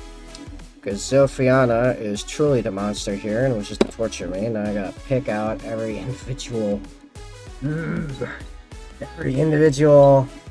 eye socket. I don't like it.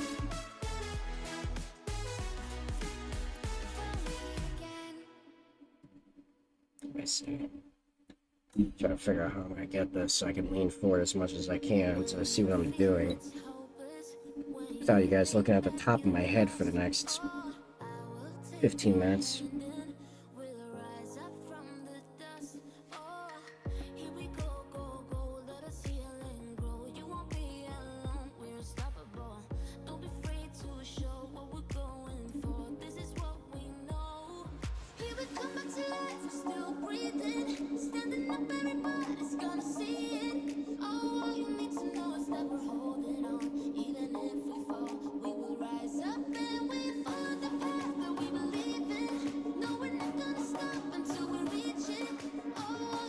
Jeez, the paint's so liquid that it doesn't want to hold.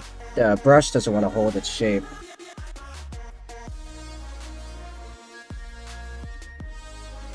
At least not a fine shape, anyway. I might have to mix some matte white from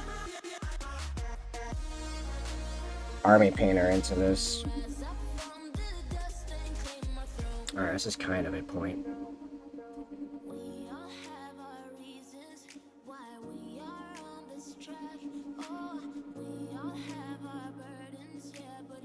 I swear, every time I think of the word point used in that kind of context, I think of Star Wars 1, where the old Chancellor is like, the point is conceded.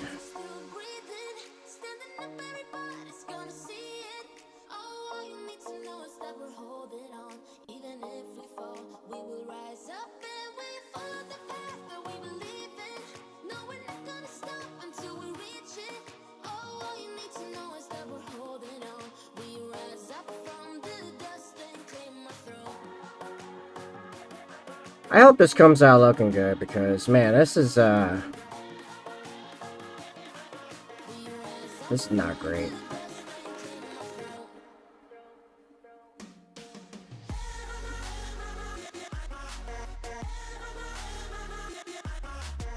I can't tell if Zophiana wanted it more for the cool factor or more just torture me. It's gonna be worse when we put the green on it, to be honest.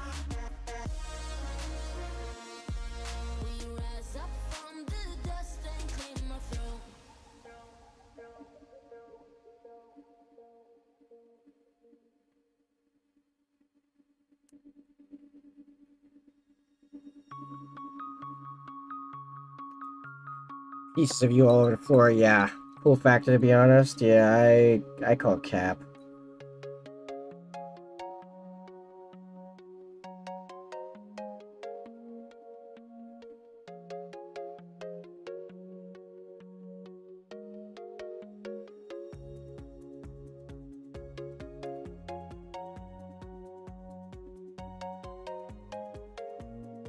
Now we begin the paranoia segment of the stream.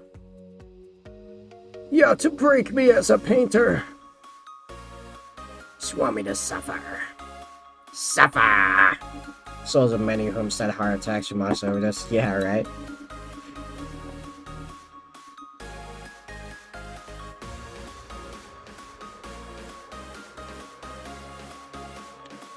I always took the easy way out on dry brushed. Yeah, well, I mean, that's because you got to make the choices.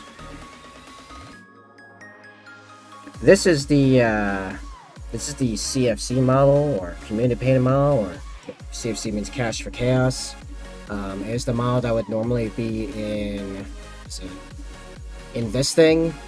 I am being directly paid specifically to do this to this model. And you control me too using command tip and going and checking that out and choosing some stuff that hasn't been done yet on this mini, and then, you know, when it's completely when the entire miniature is finished, your name's thrown into the ring, or potentially getting it just sent to you.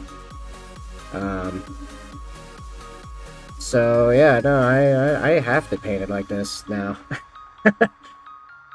Also, they are dry brushed gray. Dry brushed gray? What is it? Dry brushed? Jeez. Dry brushed grays, they stand out a little bit, but yeah, no, I am being trolled right now, I swear. This is cancer right here.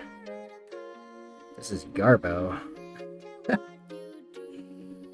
This is my smallest practical brush. I have technically smaller, but they don't actually work because they're too small for the brushes to actually hold a shape.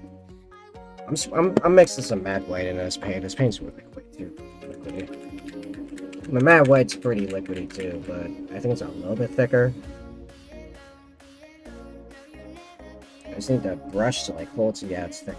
I need the brush to hold some shape here. Jeez. Give me a point to work with. I feel like it's like me in most debates. Give me a point. You're not saying anything. You're saying nothing. I've not touched 40k in at least 20 years. Have you looked at 40k lately? Gameplay wise, you might not be missing much. The lore's become pretty interesting. The minis are great though. I have few complaints about the minis. I have some complaints, few complaints. They're finally turning horse heresy into plastic, thank God. The days of resin are over. Praise be.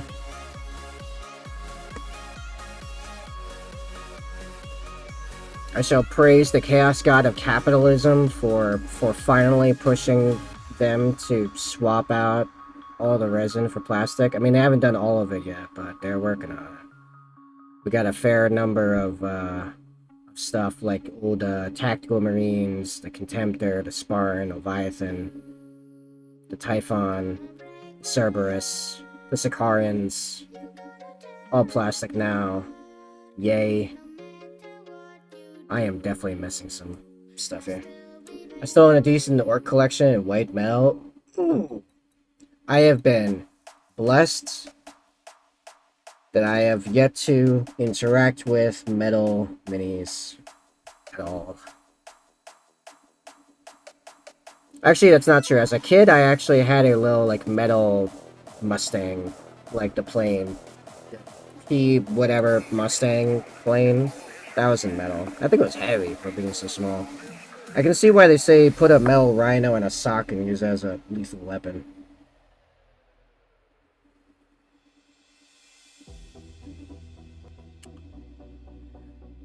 This is simply gross.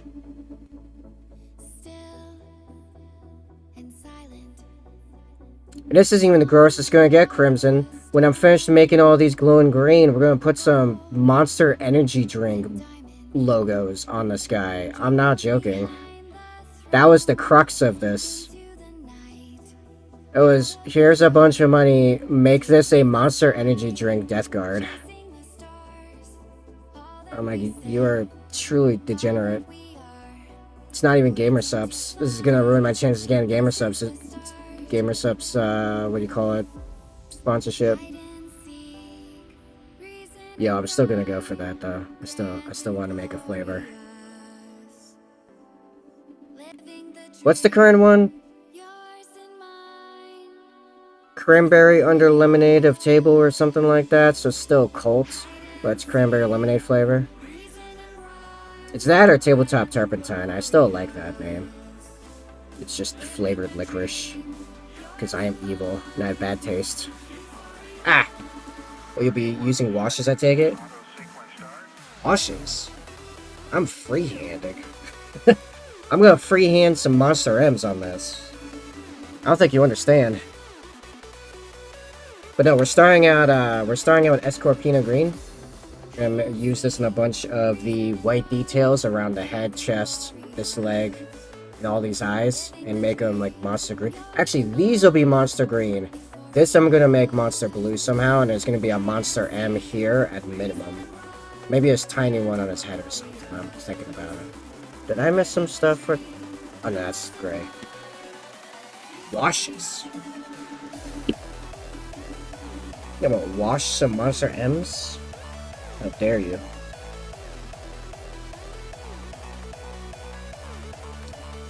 Yeah, people don't actually use the Cash for Chaos thing because they want to see me do normal painting. They want to make me do some stupid nonsense.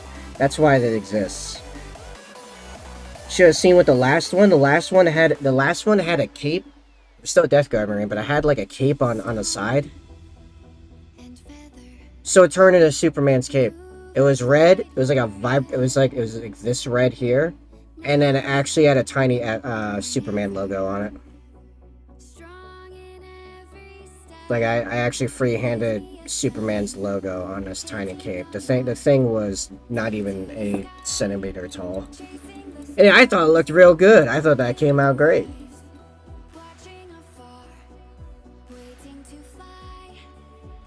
Yeah, we don't play around here. You want to get degenerate. We're going to do degenerate. You can have a bad idea, but it will be good execution. Let me put it that way.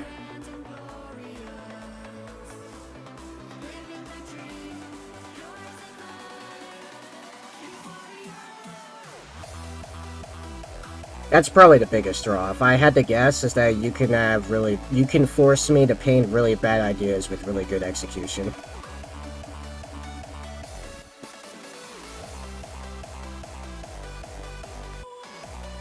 Hey Sophia, if you're still there, remember when we did the ultraviolet fishnet on the first one? Yeah, that was a thing. I had to freehand on white on a Death Guard, like covered in tentacles, spikes, and all this stuff. Something equating would look like a fishnet pattern in ultraviolet paint. It was the most cancerous bullcrap ever. It took me like 45 minutes. It was that was just suffering.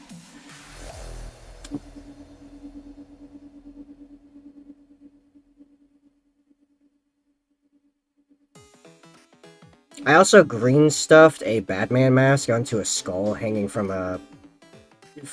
one of their loin plates or whatever.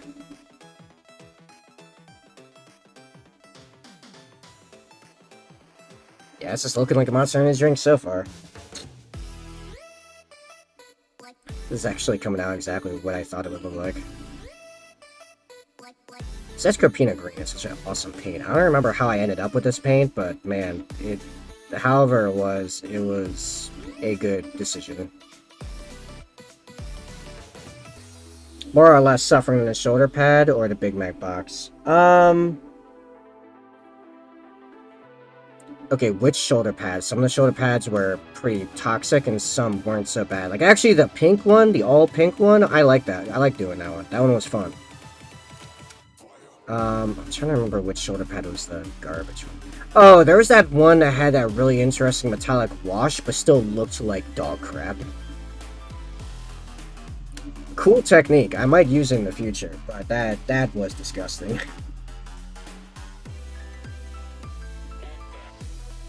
Alright, this is gonna be like hot garbage. I think cool factor was not the way to have proper expectations for this. I'm gonna level with you here.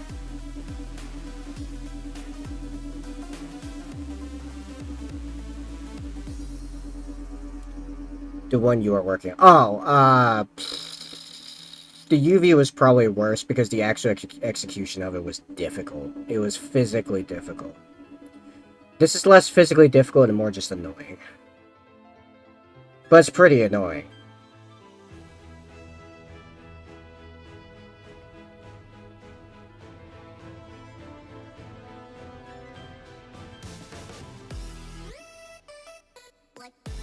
Also, jeez, I am suddenly hungry.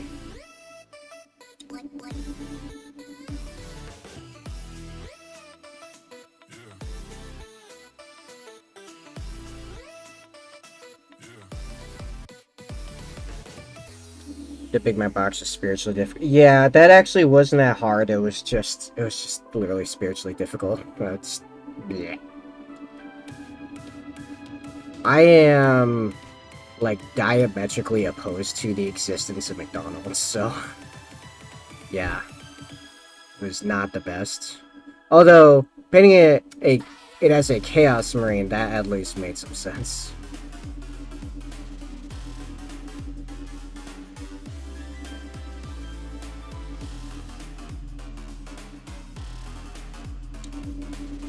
I think that's about as good as that's probably going to end up in all reality. I mean, it's got to dry, but yeah, that's kind of where we're at. I don't even know if you can tell what is even going on there anymore. McDonald's exists only for nuggets and sweet and sour sauce. Not extremely wrong. Well, most fast food tastes like crap. I miss having a Wendy's though. I have a Wendy's near me, and to be honest, I will occasionally go. They have a bourbon burger that honestly is pretty good. I'm not gonna lie, and it's bourbon burger with bacon. So like, there could be worse things. That was Wendy's, right? Not Applebee's. That might even actually be Applebee's. I don't remember.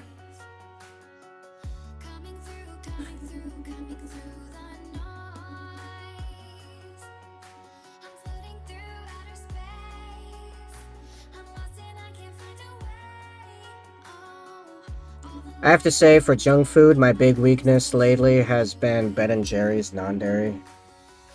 With a unhearty helping of autocrat coffee syrup, which if you don't know what autocrat coffee syrup is, it's because you're not from New England, and you are suffering because of it. You don't know you're suffering, but you are.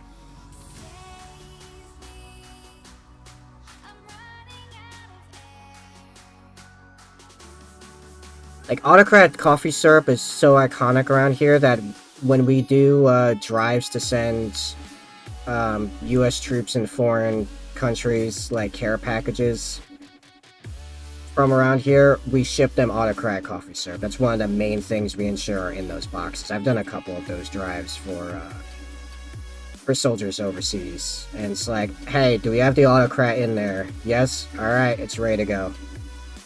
Everything else is like ancillary. The autocrat coffee syrup is the most important thing in that box.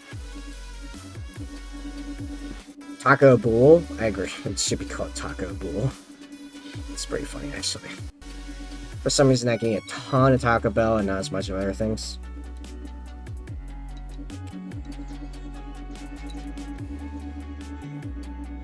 You just got them jeans.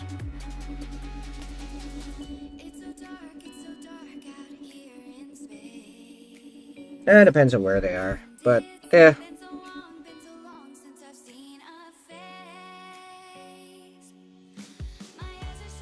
I have missed. I did a really bad job base coating this thing. I just keep finding more spots that I missed putting the black, like, main coat on.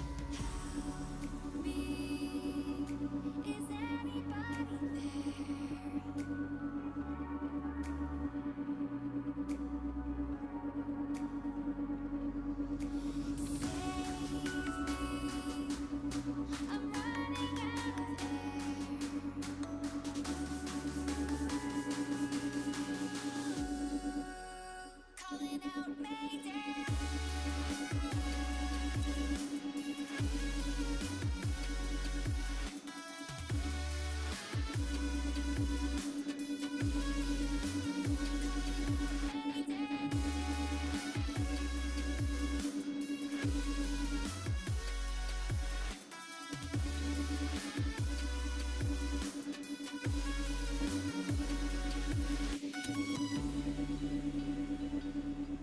Alright. Monster Blue. That's probably like a crystal blue wash. So 3 cheesy bean and bice burritos, 2 chipotle chicken roll-ups, 2 chicken chulapas, and chicken crunch wrap with a large Baja Blast freeze. That was supper last night. Good lord. Me over here eating, like, healthy food. You're not a real streamer, you eat too healthy. I had a wrap that was made out of Egg Life, which is like a tortilla wrap, but it's made like entirely out of egg. With, let's see, it was turkey. Like actually like good turkey, good salami. Colby, what was it? It was Colby, Jack, and Munster cheese. That was melted. Then I had red grapes, blueberries, strawberries, a kiwi, and some spicy nacho Doritos. And I get spicy nacho, not for the spiciness, but because the amount of cheese powder on normal Doritos, I frankly find salty. Honestly. The spicy nacho Doritos are not even spicy to me. Like, honestly. It's just, it has way more cheese powder. Granted, I like really spicy stuff, so that shouldn't be surprising that, I don't consider that spicy at all.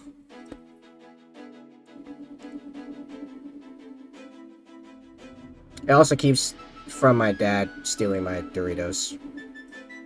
Because he can't handle any spice at all. Like, none. Nothing.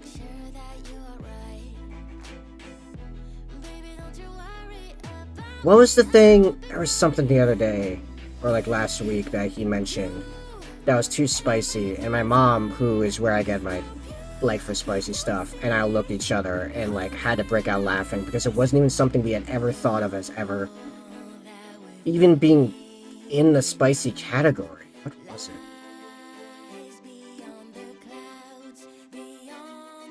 I don't remember what it was. It was like, yeah, it was something.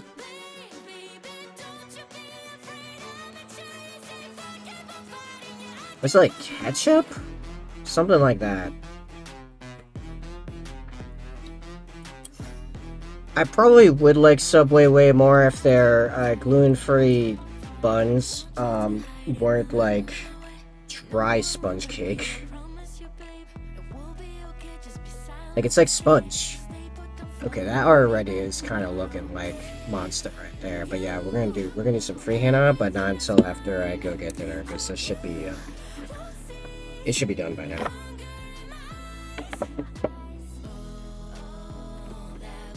I'll be back with food in a minute, and we're gonna watch that Ninjon vid I mentioned, and we're gonna discuss how Ninjon is one of the better painting YouTubers, I think. Even if not necessarily the highest skilled painter, although he has done Golden Demon stuff before. His video is just really, really good. I got protein bowls from him, not even sandwiches.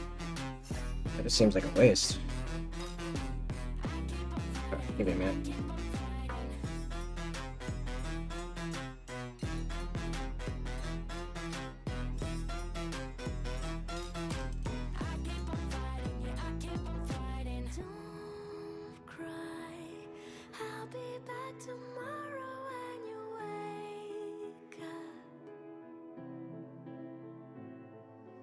Don't cry, I'll be out tonight to keep the monsters away.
Let's sing a song full of hope, full of pain.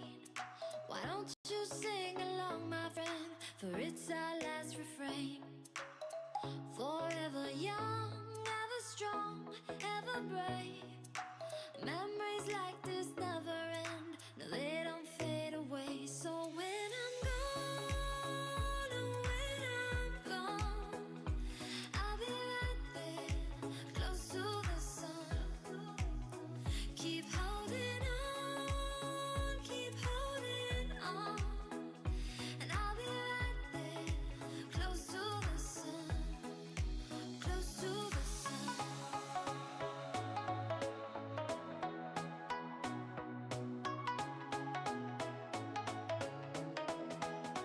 Close to the sun.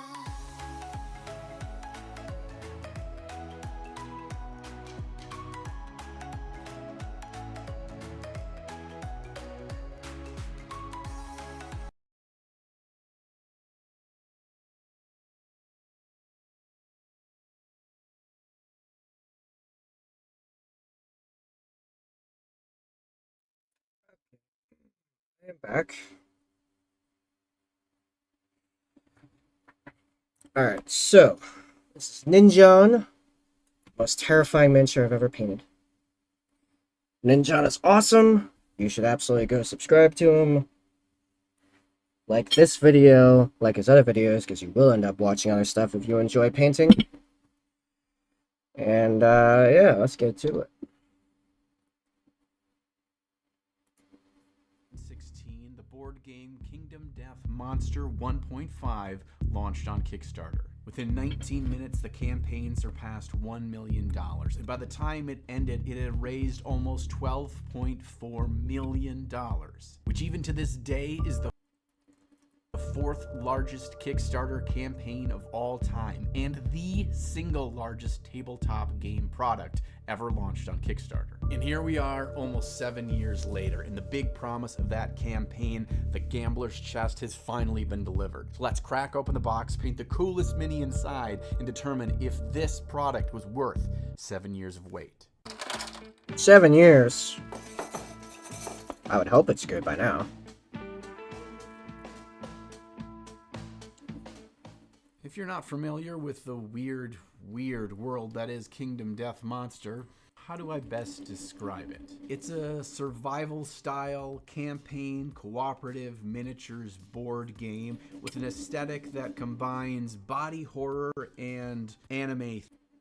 Also, I will say, actually, a bunch of people in my local community play the crap out of this. And they keep inviting me, and I'm like, I barely have time to play 40k. I'm not jumping into another game, sorry. As cool as this looks, because I'm super big on Dark Souls. But, yeah, unfortunate. Themes. Basically, dicks and boobs. I'm not going to show any of those today, but yeah. Oh, good, A lot of them. because, Now, the well, KDM this is already fan on base is YouTube, a but, thirsty yeah. crew in more ways than one, now that I think about it. And they've been waiting on pins and needles for almost 7 years for the contents of these 2 boxes. So let's see if all those delays are worth the wait. And one big draw to the Gambler's Chest is that everything in here is an entire new expansion that you can add to the core game. And it's got all the great things that you expect from a big expansion game. It's got a nice, big, fancy, thick hardcover rulebook. It's got more cards than you can shake a stick at. And look how many different sizes these cards are. Seriously, there's like 12 different sizes for all the cards in this game. Character sheets, settlement Why? sheets, more cards, more cards. More cards!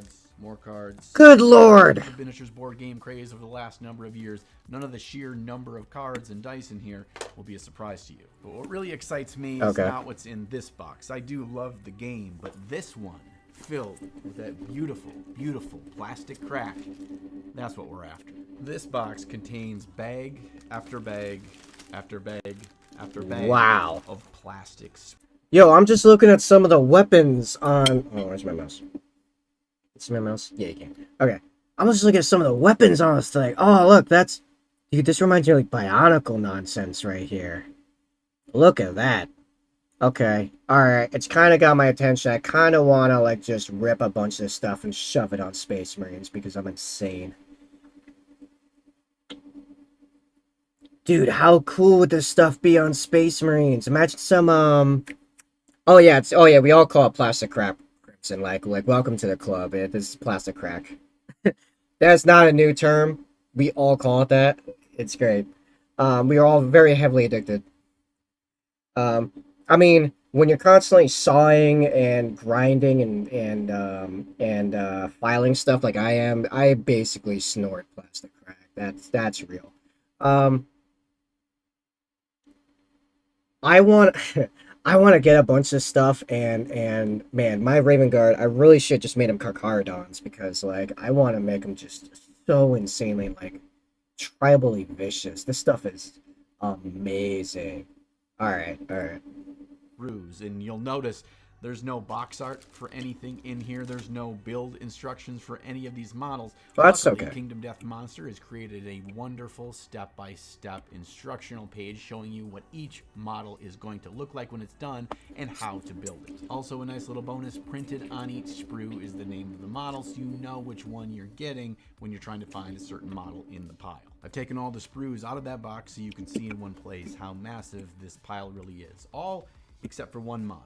You see, one model I already have back on my workstation and I'm beginning to assemble to paint for today's video. To me, what really makes Kingdom Death Monster unique and important to the hobby that we love is these high quality plastic kits. Not only are the sculpts incredibly unique, dynamic, and detailed, but the final models themselves are almost as crisp and clean as those by Games Workshop. So whether or not you're a fan of the Kingdom Death game or the aesthetic of their models, it's something really important here. This is a small, niche company that is building really high quality plastic models, and they have a business model that can sustain that. To me, it gives hope that we live in a world where we're not beholden only to Games Workshop for the highest quality plastic models on the market. But it's not all perfect. The kits have what seems like way too many pieces than it feels like they should to be put together. And many sections are 2 parts, and it feels like they should have only been 1. Also, and this is especially true for our bigger monster models,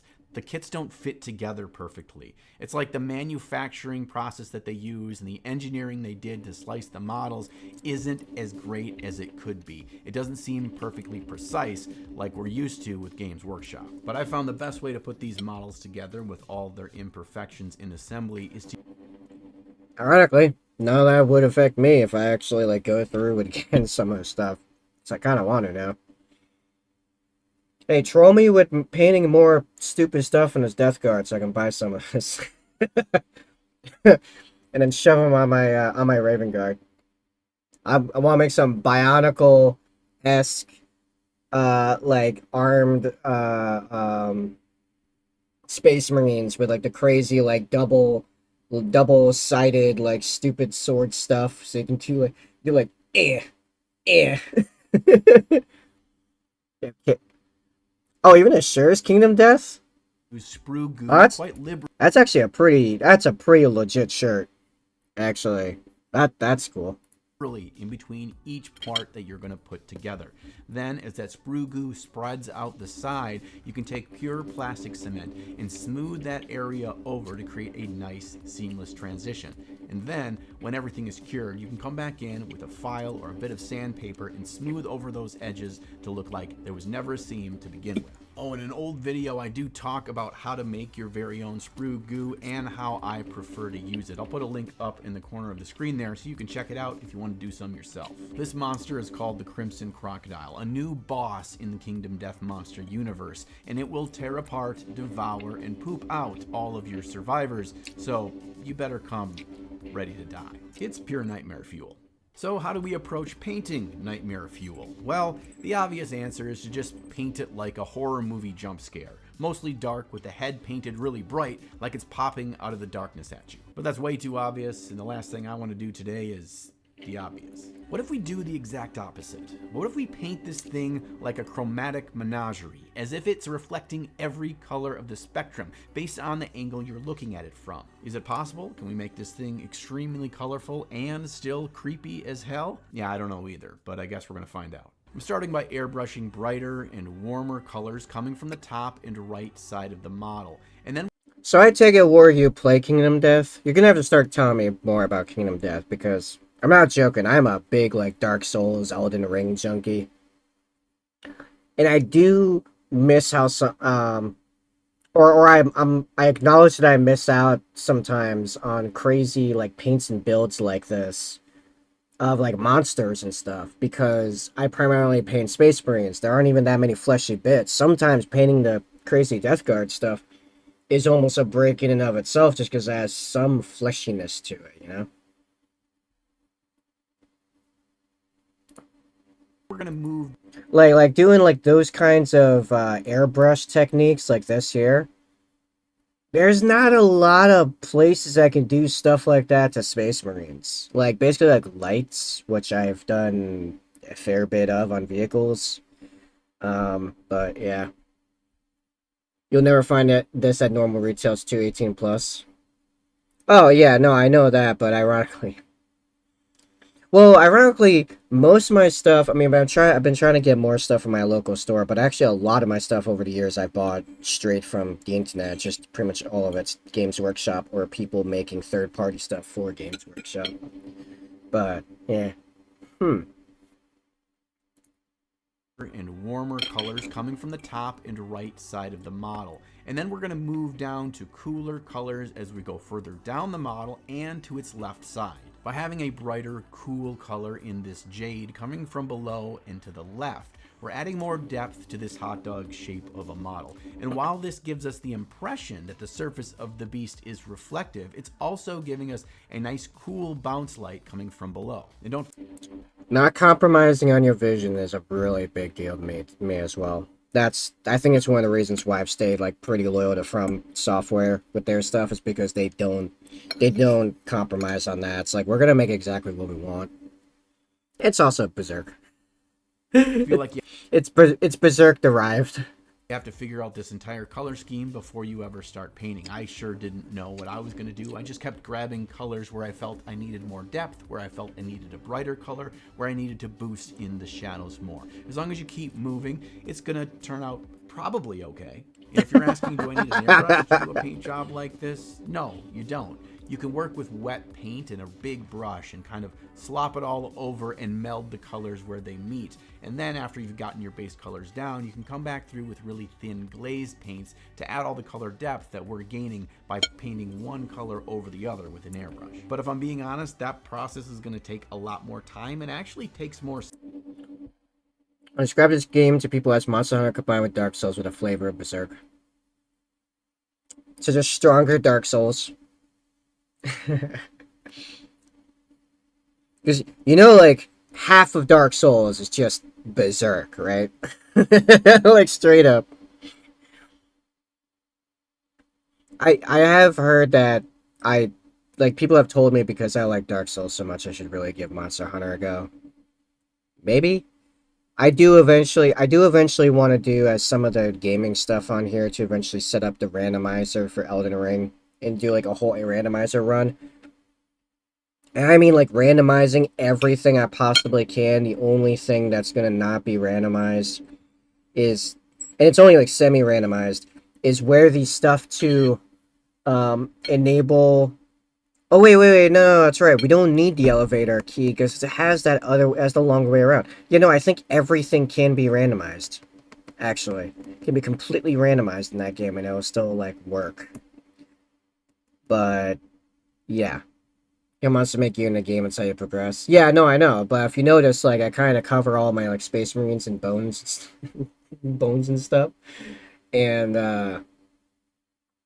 yeah, like, I know what the game basically is. Just, you know what it is that it's just, I don't really do JRPGs, like, pretty much at all. I find their lack of groundedness usually kind of a turnoff. KDM also has a lot of RAM events, so each playthrough's not likely to be the same. Oh, that's good. That's like one downside with Dark Souls is that once you've played through the game once, you know the game. For the most part.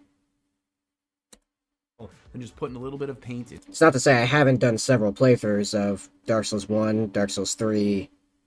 I have made other characters in Elden Ring, though I've not managed to do an entire second playthrough, but, you know. I mean, my first one was 140 hours, so, you know, I feel like I got a lot out of it.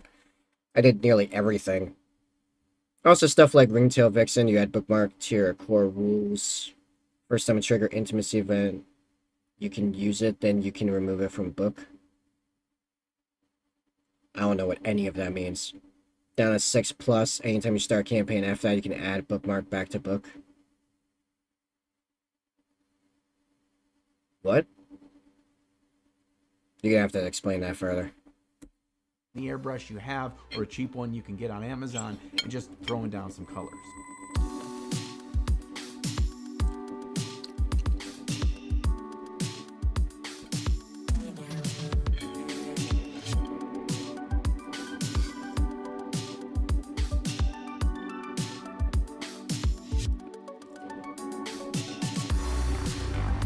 Once our base colors have been established, we're done with the airbrush for today, and we're going to bring out our brush and start working up the highlights of this beast and try to pump up how creepy we can make it look. And for this, I use a pretty simple formula. I take a little bit of the paint that is the base color that's already on the model, and I mix into that warm, bright colors until I get a nice, vibrant, warmer tone. Skin tones, yellows, orange. What?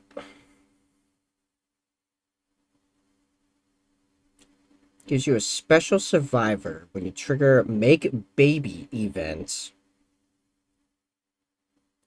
But then you have to get rid of it from your game.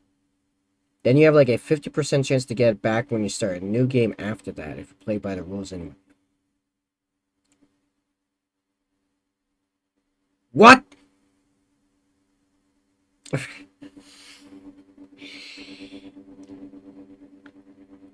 This is not like explaining it better. This is just giving me more questions. Make baby of excuse me. Okay. Pinks, these are all great colors to create more interesting highlight tones, and I always want to use those over pure white. I don't know about you, but when I was a kid, there was nothing better than waking up early on a Saturday morning, pouring myself a giant bowl of sugar-laden cereal, and planting myself in front of that TV for Saturday morning cartoons. But as we become... Alright, what did I say before? Here's what we're going to do. I'm going to move you guys. So if you guys end up liking this, okay? Oh, why do I still have that inside the frame thing? If you guys end up liking this, you guys can use the code.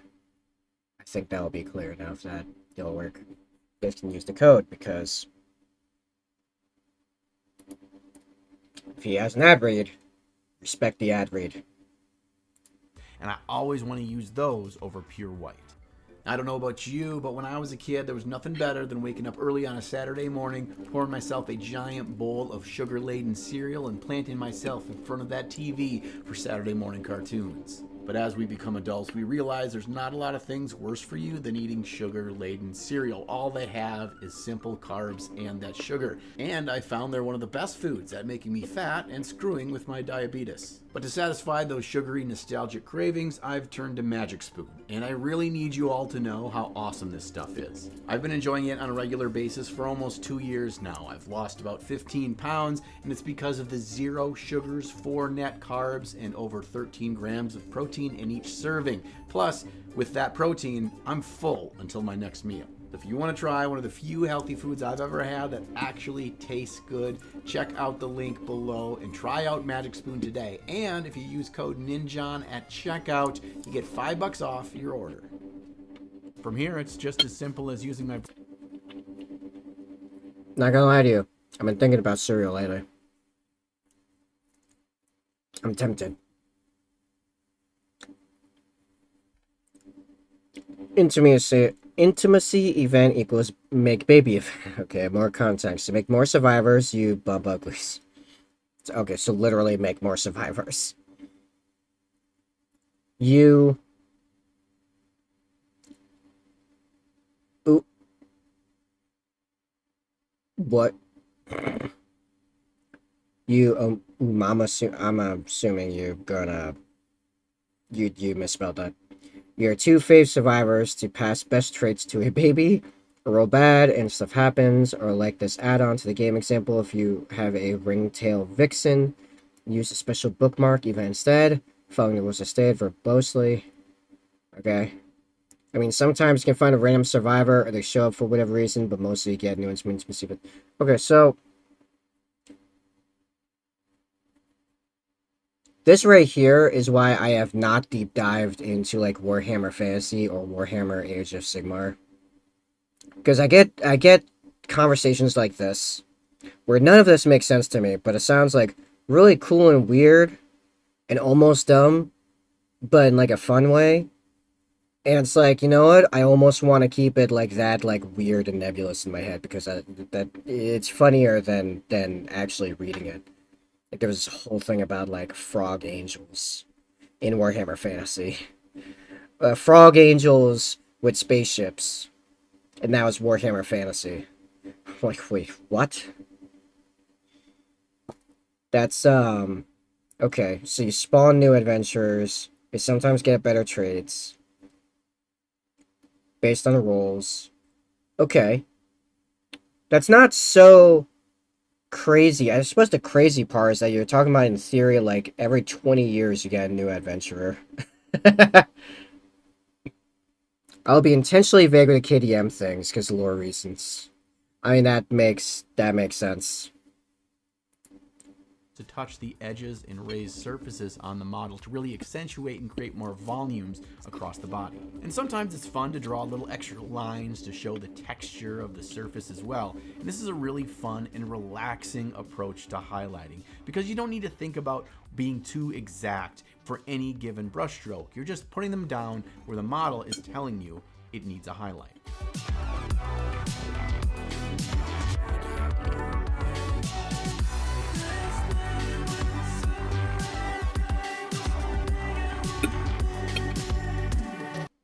Okay. I'm gonna be honest, if I were doing this, it'd probably be a bit more dry brush. But also, I think the fingers on the back could have been done a little bit better. Like, to make the knuckles stand out. I think if you were to hit, like, here, I do it sideways instead of long ways, I think would make them jump out. Kind of like how this is jumping out here in reverse. But you hit, like, sideways, there, and leave that alone in dark. I mean, he might go back with another layer and do that as a even higher highlight, but that's what I think when I see that.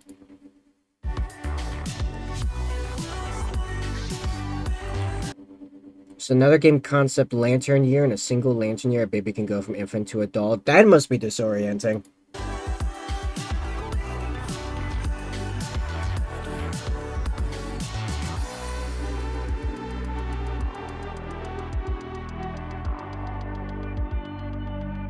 As I move around the model to paint different colored surfaces, I mix new puddles with some of the base color for each new area. And this doesn't need to be perfect because we have so much color overlap and blending in our base colors that we can be a little bit free and loose as to where we place which highlight we've mixed on which different color area. Based on the way that I did the base coats with the airbrush, I bet you can already tell where I'm going to focus my energy on the highlights for this model. He has this wonderful curve to his back on his right side. It's almost like an arrow that's pointing. There we go, like that. That's what I was talking about. right to the face. So with that curve and with that face, that's where we'll spend most of our time doing the highlights. I know sometimes it's kind of hard to tell in a video, but this model is huge for a miniature. But because we use the airbrush to create a lot of initial colors and interesting areas and shadows, we don't need to spend a lifetime highlighting everything. And I've found that this has really come to be my favorite way to paint big models. Let the large, complex colors from the base coats do their work, and then just define the model's crisp edges and spend time painting just the... I'm gonna say right now, they're not humans. Gotta purge them all. Oh yeah, I suppose I can pull the chat back down. Unclean. Purge them all. the fun parts of the model. It's interesting how quickly all the other areas of the model just melt into a cohesive piece when you have control over where the audience is looking. And there are a couple of tricks I've learned over the years that really makes painting in this style look its best. And the first one is paint consistency. I want my paint thinned down enough so it doesn't create a stark, fully opaque coat with one brushstroke. I want a bit of that base color underneath still showing through. Different paint brands, different paint colors, different pigments that are in different paints, they all have different opacities. And when you mix a few of these together, you can't easily know how opaque or transparent it's going to end up looking unless you test it. The way I choose to test the paint opacity is to use the back of my hand. I just take the color once I have it thoroughly mixed and I put a line down my hand like that. If I can see a bit of my skin color underneath or showing through that brush stroke, that means I've done it right. If the color is so opaque I can't see my own skin tone underneath, that means I need to add a little bit of water to the paint to thin it down until I can see a bit of my skin. If I do this test and I can see my skin very clearly and it's almost like just a tint of that color has been placed over my skin, then I need to mix in more paint because it's become too thin and I need to build up that opacity more. The next tip is working with lines. Because our paint is now the correct consistency, we get to add contrast to the model by creating lines to build up our highlights. The base colors we've created with the airbrush all across the model are super smooth, with gentle transitions from one color to another. If we highlighted this... I'm gonna be honest, his blue, his blue switching, especially the blue on the... I keep my hand, you can't see my hand. This right here, that's legit. When you can pull that off, that's when you got the lighting like working in your favor. That kind of contrast right there. This is where I argue use medium, better work time if you're blending. I mean,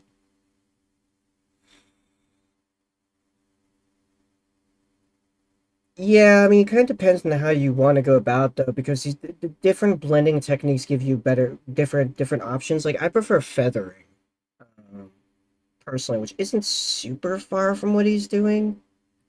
Actually, the way I feather is kind of somewhere between feather and what's it called? Where you like do the spotting thing. But anyway, in that same way, with nice, smooth, silky transitions from one color of the highlight down to the base color, it would be flat. It would be boring. There wouldn't be any inconsistency. he is feathering. If it goes back to, I mean, yeah, it's kind of close, but like where he does here, that's kind of like wet blending. The way he does it here. I suppose up here is more like feathering, and I suppose that's why that looks a lot more like my blending.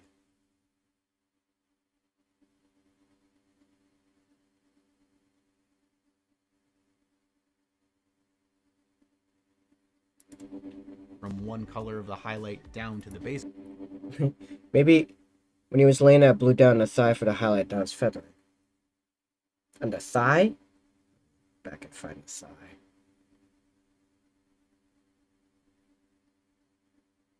I mean the thigh or the tail?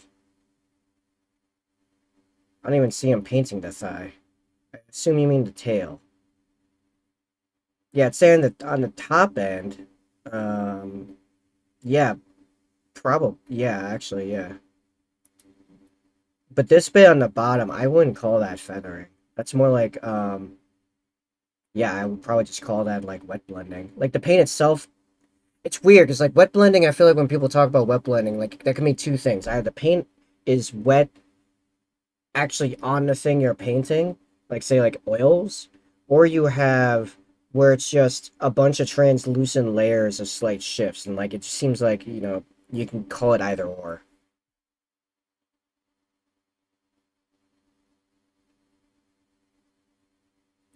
It's feathering the brush motion. Okay, maybe like the way I learned feathering, like it was based a little bit more. I'd have to look up the video that I learned feathering from, I guess. Or like I do, am I set to do any blending today? Not really. Yeah, we'll jump into that later when it's relevant for me to Creating explain. punch and pop to our model. So if my goal is to create a horrifying model, I need to maximize use of punch and pop and interest. So regardless of the colors we choose, we're amplifying the creepiness of the sculpt to make the model look almost uneasy. Feathering, many short strokes, pretty much.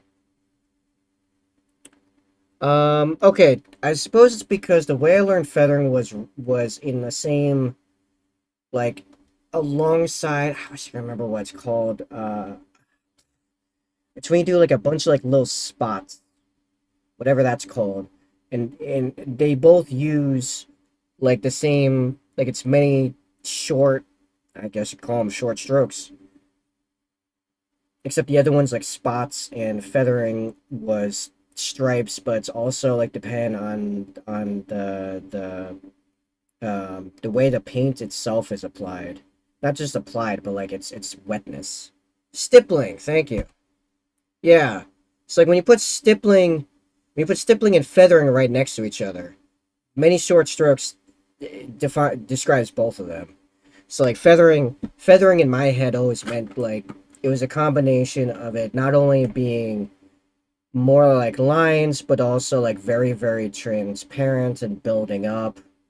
Um, well, yeah, stippling is like the stabbing part of it.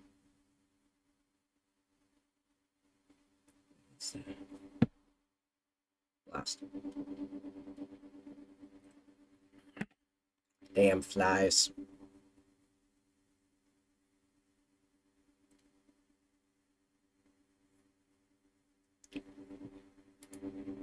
To look at. And if we have any hope of pulling that off, Can feather blend and stipple blend, yeah. we're going to focus on a couple of really important areas to make sure we can sell these the most, that this thing is horrifying. Sometimes I'll just use color to create a tension, a feeling of unease, like adding a nasty crimson to the areas where the fingers are clawing their way out of the monster's neck, and using that same red around the eyes of the beast.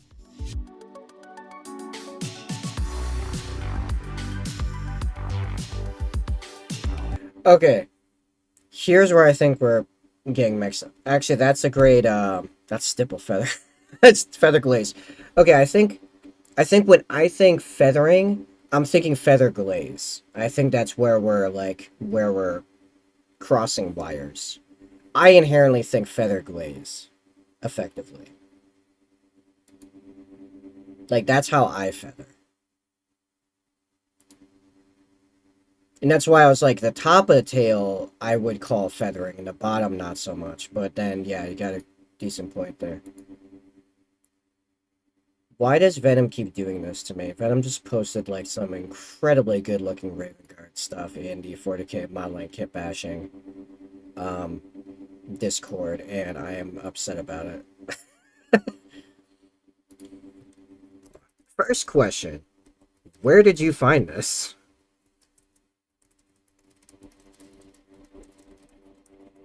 Second question,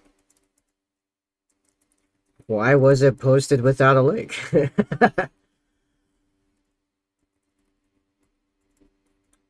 Answer, yes.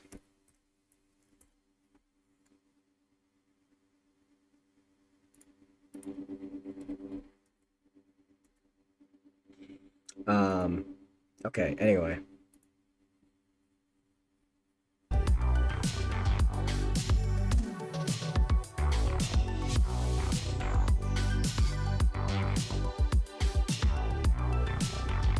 The tongue is another great place to spend some time. It's so... Okay, can we go back a second? I mean... Yeah, okay. I feel like the neck... I feel like this is really... I don't know if that's actually, like, all that impactful. It's a cool idea, but I don't know if that really, like, did that much. But fair enough.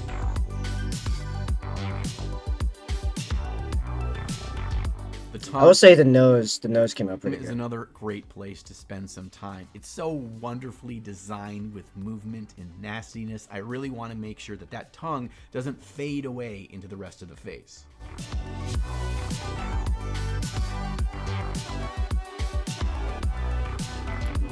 Alright, yeah. Now that you've said glaze, here's what I'm realizing. So, okay, if you were to call that feathering, I'd call that, like, just layering. Because, like, in my head, feathering is, like, effectively feather glaze. That's where we're getting confused. I wouldn't call that feathering. I'd call it layering. And you're just layering paints on top of it. You're layering with short strokes, but it's layering. When you add in the glazing aspect, so they really blend into each other, because you're doing a lot of short strokes of very transparent paints that gradually rise in color, that I'd call feathering. But really, yeah, it's like feather glazing.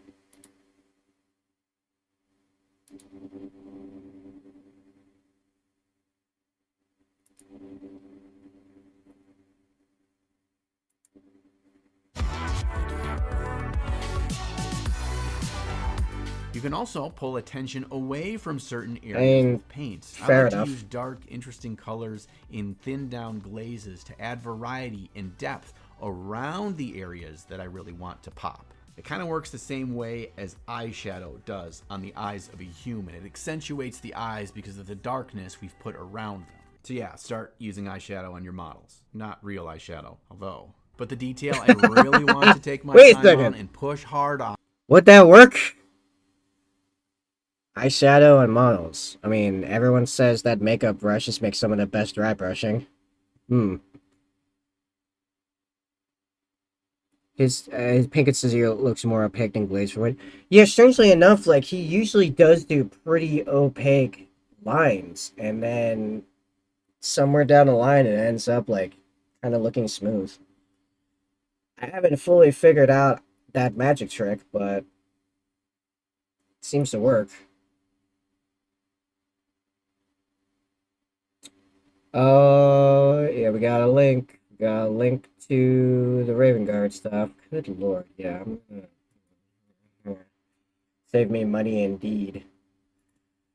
The eyes, then this thing's got like a dozen of them. You know, why wouldn't it? If we don't make these things stick out like a boner in sweatpants, we aren't going to succeed at making this thing as creepy as we possibly could. I find this red-gray color is perfect for the whites of the eyes. It's got a little bit... That's how we need to describe anything we need to stand out right there. That's the ideal descriptor. of warmth in it. It's not too bright, and also it's my color for my signature set, so of course I would think it's an awesome color. For the iris itself, notice that I'm not repainting the entire thing. I'm using that interesting purple to red fade as a starting point, and then I'm just using the brightest possible red I own to edge highlight it and create a few select lines to really boost that iris. By doing it this way, the base color of these irises feel cohesive with the rest of the colors in this section of the model. But because we've gone so vibrant and over the top with that red highlight, they stand out as something we cannot possibly look away from.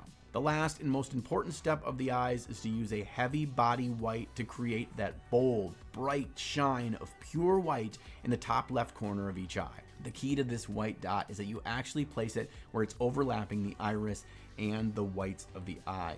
This indicates that the shine is coming from the total spherical shape of the eye, not just the colorful iris. The final few things I crank out are the teeth, which are just a single highlight of bone, again creating a lot of thin lines to define the edges and the shapes. And then I come back through with a thinned orangish yellow shade paint to boost the color depth and vibrancy on a few areas that seemed like they were a little lacking when... See, this is where this is where you'd want to choose a different color eye. So. Yeah, no, personally, like, yeah, I see why he did that. it's fine. I'm with you though. I would probably be going for like a, you know what I do? I do a real sharp violet, like a sharp violet color. It would still more or less match the palette, but it would still stand out like way harder. At the pieces. I do see like this final glaze though. He doesn't always do it, but he does it enough, and I do it plenty myself. This is usually what I would do to soften the stuff down and blend it together. Him going with an orange makes sense though. I think that'll look pretty good. We'll see if he still does on the purple stuff. Probably not, but yeah, we'll see what happens. It looks really good right here where they kind of touch. As a whole. And with one final glance around the entire model to check for anything else I missed, I'm happy, so I think I'm ready to call it done. And while painting a single model from this long-awaited game is not a proper indicator to determine whether it was worth the $7 That would be his lore slave, Bloodstained Crocus Ochre Eyes. Really?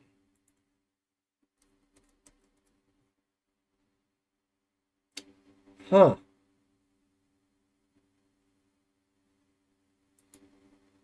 Alright.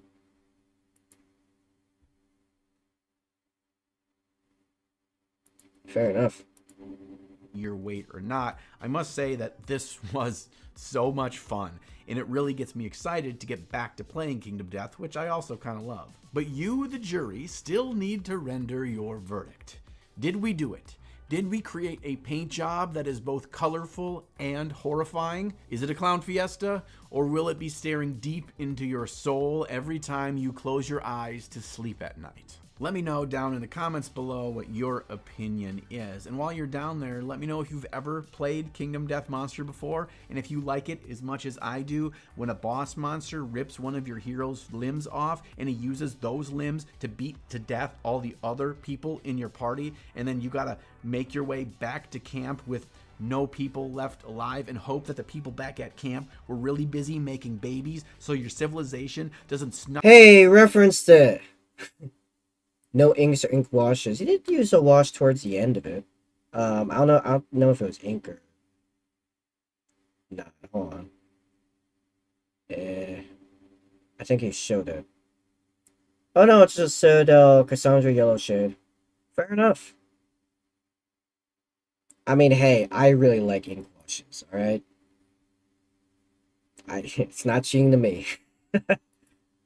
Or will it be staring deep into your soul every time you close your eyes to sleep at night? Let me know down in the comments below what your opinion is. And while you're down there, let me know if you've ever played Kingdom Death Monster before, and if you like it as much as I do when a boss monster rips one of your hero's limbs off and he uses those limbs to beat to death all the other people in your party, and then you gotta make your way back to camp with no people left alive and hope that the people back at camp were really busy making babies so your civilization doesn't snuff out like a candle in the darkness. It's a low stress game, really. So many people die. So many. And while we're on the topic of things we love, can I say that I love my patrons? It's because of you that I get to have fun ideas like paint this weird monster for Kingdom Death and still get your support to make these videos happen. And I don't feel like I have to do every single one of my videos painting Warhammer. Since we're in the touchy-feely mood, I want to thank every one of you that used the links down in the video description to buy your hobby goodies, your paints, your models, all your supplies. Seriously, if you live in North America, you're going to want to check out the link down below with my new partner, Michigan Toy Soldier. With my code and their already discounted prices, it's the cheapest you can get anything out there for our hobby. And the best part about it is they carry literally everything. Even the most niche hobby products, they seem to have them. Now, if you'll excuse me, I need to go play a game and let this thing murder all my family. But I'm going to be back here again with another video before you know it. No, that one's not going to have dicks and boobs in it either. But sometime between now and then, make sure you find time in your day to slay the gray. On November 24th, 2000... Oh, forgot that fucking thing. Indicates that the shine is coming from the total globular. Why do I do this with my hands when I say globular?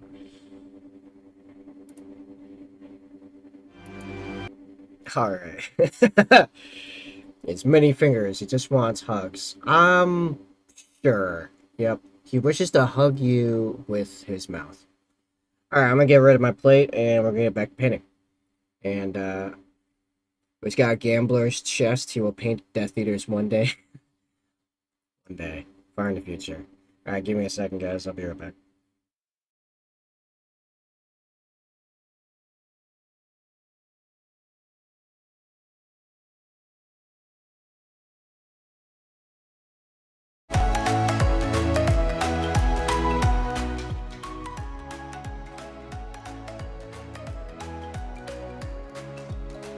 Here's to the ones who let shine through the rain, the ones who stood for something more. We won't forget your names. The tide is high, say goodbye, we're setting sail, and all those midnight secrets told, we'll take them to the grave. So when I'm gone, oh, when I'm gone, I'll be right there, close to the sun. Keep holding on, and I'll be right there, close to the sun, close to the sun.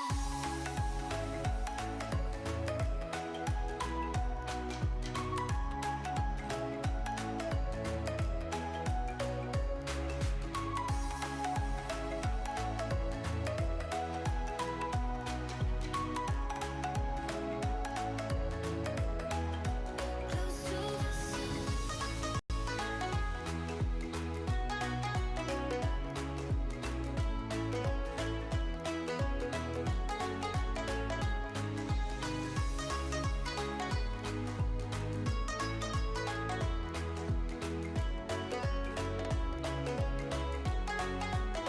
sun. So when I'm gone, oh, when I'm gone, I'll be right there, close to the sun. Keep holding on,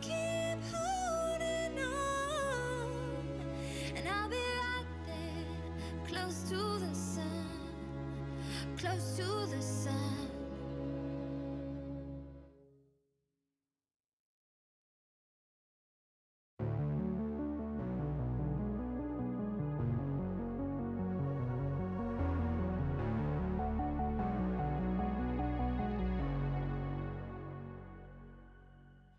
Can you hear, can you hear, can you hear my voice?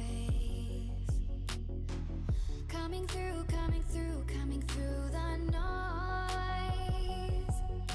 I'm floating through outer space.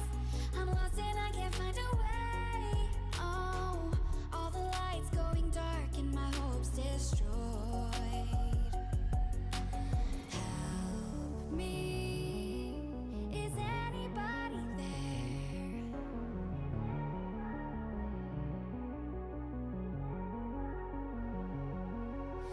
Save me.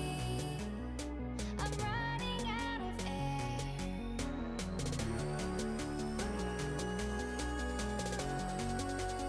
Calling out Okay. mayday. What my cam thinks it's looking at. Second to get my desktop back together. Let's see what even is going on. Cool, cool, alright.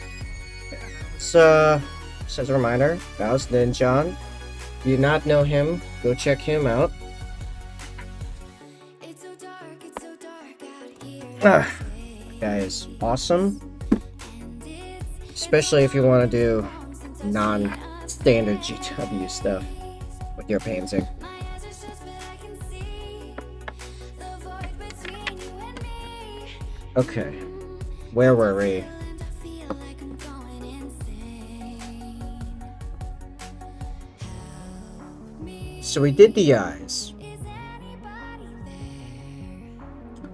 We got Monster Blue, Monster Green. We need to put some monster logos on it here so you can tell at a glance what this is supposed to be. I'm kind of thinking... Can I do that? First off, think about filling these ridges and making them glow green as well. Just try and get all up in there. Yeah. I was thinking about making like Monster M almost like face paint to like come down the eye. But I don't have enough room to do that, even if I did fill those and make those green. So we're not going to do that. Maybe the back of the helmet, this spot here. Is that highlight or more places I missed putting black? Yeah, I'll make it black.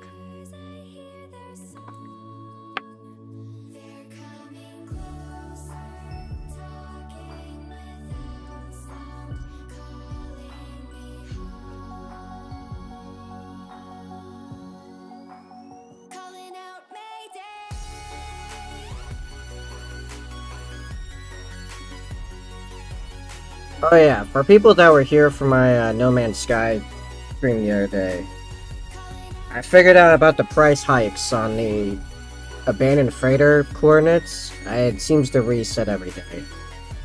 I was playing it last night. I thought about streaming it, but I was tired. I didn't feel like setting up all the stuff. I had already done a lot yesterday. But turns out it resets back to 5 mil units every day.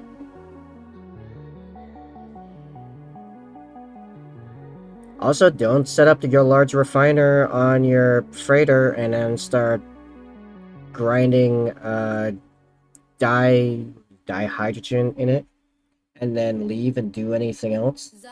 Your dihydrogen will disappear. Oops. Still working on an efficient way of getting dihydrogen. I mean, it's not like it's hard to mine, it's just I don't always want to be holding to going down to a planet to get more of it so I can send out my, what do you call it, my freighters. So currently I'm trying the very slow grinding of turning dihydrogen into dihydrogen jelly and back again, because weirdly enough they mathed it out where you actually get more of it. Okay, so it takes 30 dihydrogen to make one dihydrogen jelly, or gel, or whatever it's called. Then if you turn that back into dihydrogen, it gives you 40. So you go up by 10. That's very slow, especially because, I forget which side, but one of those two processes takes like, I think, like a solid minute? Yeah, it takes a solid minute to do. But, at least when I'm not on a planet, I can be doing that in my backpack refiner, which they released the personal refiner Mark II, which is basically the medium refiner, so you can actually refine two things into what you can combine things in your backpack refiner now, which I guess is cool, but I wasn't doing a lot of that anyway. I've not really pushed hard into learning all of the larger refiner combos to make crazy stuff. Let alone the triple combos.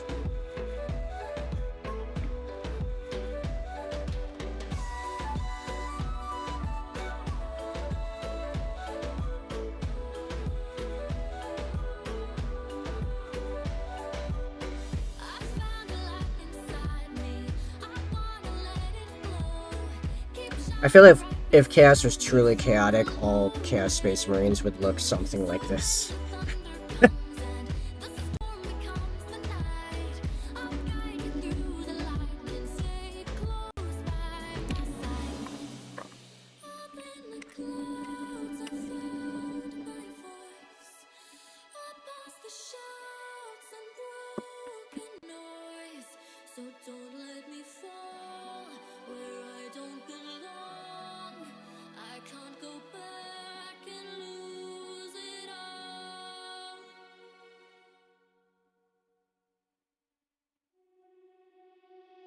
Getting stronger every day. Keep on pushing through the pain. Keep on grinding till we take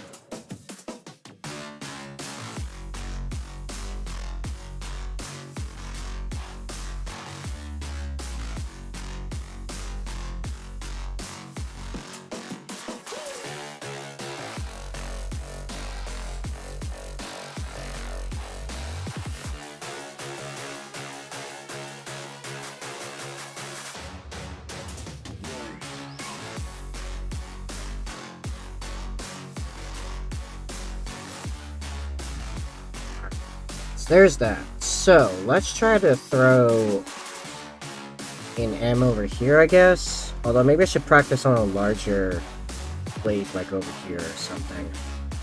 Also, I should probably get that shape back up on my one of my monitors, so I know what I'm looking at here. Getting stronger every day. To the bullets and the flames. But the fire's in your eyes, and there's no place left to hide. You got nowhere to run away. No, you got nowhere to run away. So, defining points of this that I have to keep an eye on, okay? We have the cut across. Or for you. Yeah, no, like this. Cut across. And then there's a slight divot to the same side, about halfway down. Because I don't know, I doubt I can get all the knobs and crap and, you know, the ripping and tearing shape exactly. That seems real extreme. But there are a couple facets of this I can probably nail.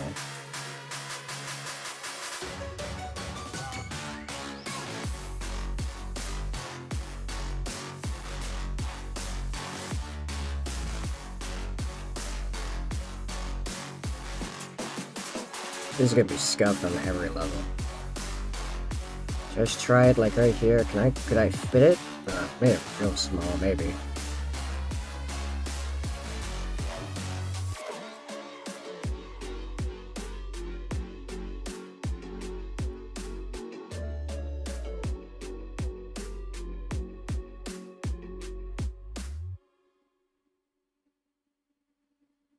You know you're just another monkey. You know you're just another monkey. You know you're just another monkey. You know you're just another monkey. You're alone in the jungle now. Probably gonna have to use much brighter blue. You're alone in the jungle now. Let's mix a little bit of light into there. Alone in the jungle now. You wanna make a fire but don't know how. You're alone in the jungle now, full of stupid monkeys. Monkeys think they're really smart, always knew it from the start. They came up with science and arts, covering their monkey parts. Monkeys are confused, always asking why. Monkeys are scared, they don't want to die. Monkeys pray to gods and then they fight about whose god is right. You know it's just another monkey. You know it's just another monkey. You know it's just another monkey. You know it's just another monkey. You know it's just another monkey. You know it's just another monkey. You know it's just another monkey. You know it's just another monkey. Let's go. You're just another monkey. You know you're just another monkey. You know you're just another monkey. You know you're just another monkey. When you join the monkey choir, just another monkey. When you learn what it's about, you're just another monkey. When you finally have the fire, just another monkey. You can burn the jungle down. You're just another monkey. They're alone in the desert now. They wanna make a fire but don't know how. They're alone in the desert now, trying to survive. They're alone in the desert now. They wanna make a fire but don't know how. They're alone in the desert now, and you're the stupid monkey. You know that you're really smart, always knew it from the start. You have power, you have heart, you could save the planet, but they're stupid monkeys. Paint right now. They don't give a heck, no, they don't care. Keep everything themselves, they only share tears, hope, thoughts, and prayer. You know you're just another monkey. You know you're just Ah, yeah. Hey, Crimson. If you haven't checked in on Warhammer in like 20 years, what would you say if I told you we had new super space marines? you're just another monkey. Oh, and the Primarchs are coming back. Oh, and the squats are back. Oh, and how we now have I don't think these were around back then. We've got blue communist weeps, and they try to pass them off as good guys. And shockingly, a bunch of people actually believe it.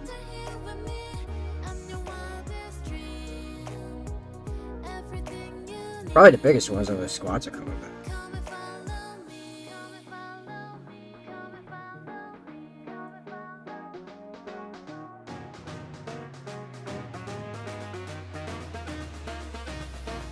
Come and get me.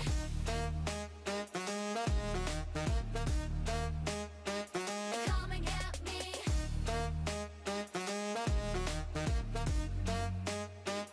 Come and get me. You know you want more, so come try and catch me if you can. You know you want more, so I took him. Oh yeah, Imperial Guard's still a thing. Oh yeah. Oh yeah, they're not going anywhere. Although, have you heard the statement Cadia stands?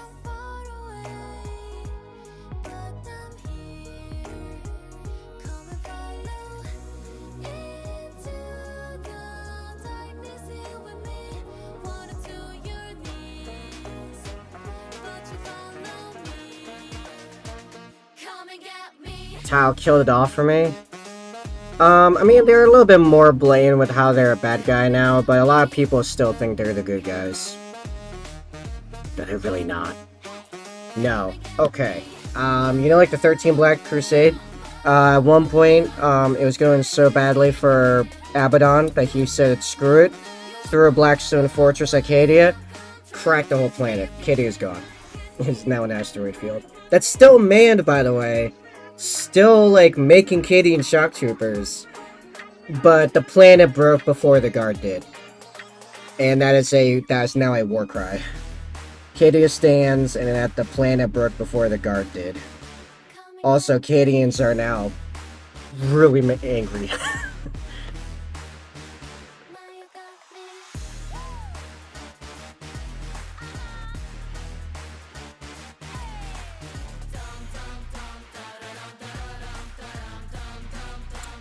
That also caused a chain reaction, by the way, because, you know, the whole Pillars of Cadia thing. Yeah. Turns out those are holding Chaos back, which we kinda knew before. Yeah. Chaos now rips the galaxy in half. I am not joking. There is the Eye of Terror is not really a notable object anymore, because now there is a Chaos slash right through the entire galaxy. And it has the Imperium cut in two. Imperium Sanctus and Imperium Nihilus. And the people over Imperium Nihilus are having a really bad time, because they can't see the Astronomicon right now. And a lot of the Imperium's resources are being used to try to hold the couple stable warp gates that have shown up since then. But it's okay, because Gilliman's back. Oh, and now the Lion, too. And we have rumors about Korax. Korax is currently punking Lorgar in the warp. But yeah. Okay, so let's see. So first you had Magnus the Red shows up, attacks the Fang. Then 13 Black Crusade hits Cadia. Then Mortarion shows up, like, just pops back into being relevant, just kind of out of nowhere. The, right before the galaxy rips apart, Leviathan of the Tyranids, like, all of Leviathan, goes after Baal. All the Blood Angels just about come back together, like, all the successive chapters, called Devastation of Baal. It's actually a really good book. They fight off Leviathan, actually, no. They get wrecked by Leviathan. They're about to wipe out the last of the Blood Angels bloodline. The Blood Angels are about to no longer be a thing. Then Cadia gets blown up at, like, the same time. The giant warp rift opens up. And then Kabanda shows up. And it's like, oh hey, Swarmlord. No one beats the Blood Angels but me. And then demons invade Baal and wipe out the Tyranids. And the last of both the demons and the Tyranids get taken out by the showing up of the Indomitus Crusade, the crusade led by Gilliman, who was in the aftermath of Cadia getting blown up, was resurrected by a combination of Mechanicus, Saint Celestine, and the Eldar, who are currently working on spawning their god of death by mass ritual suicide, I guess? I'm not really certain, to be honest. It's kind of weird. That's getting somewhere. It's kind of cut up by the break, but I think that's fine. We'll put a little highlight on it and it'll be fine. Gilliman then begins putting the Imperium kind of back together, starts a new crusade, the Indomitus Crusade. With that, he reveals the new Primaris Marines, because apparently before he got punked by Fulgrim, he had set this Mechanicus guy, Belisarius Cole, on a project to create the next generation of Space Marines, which he's been spending the last 10,000 years doing, and he made a lot of them. And they are really good. They're taller than the old Space Marines. They have Mark 10 armor, new weapons, new tactics, new tanks, new equipment, a couple new organs. For example, they have a built-in defibrillator, basically. They have an organ that upon their hearts stopping will electrify their hearts and literally defibrillate them internally.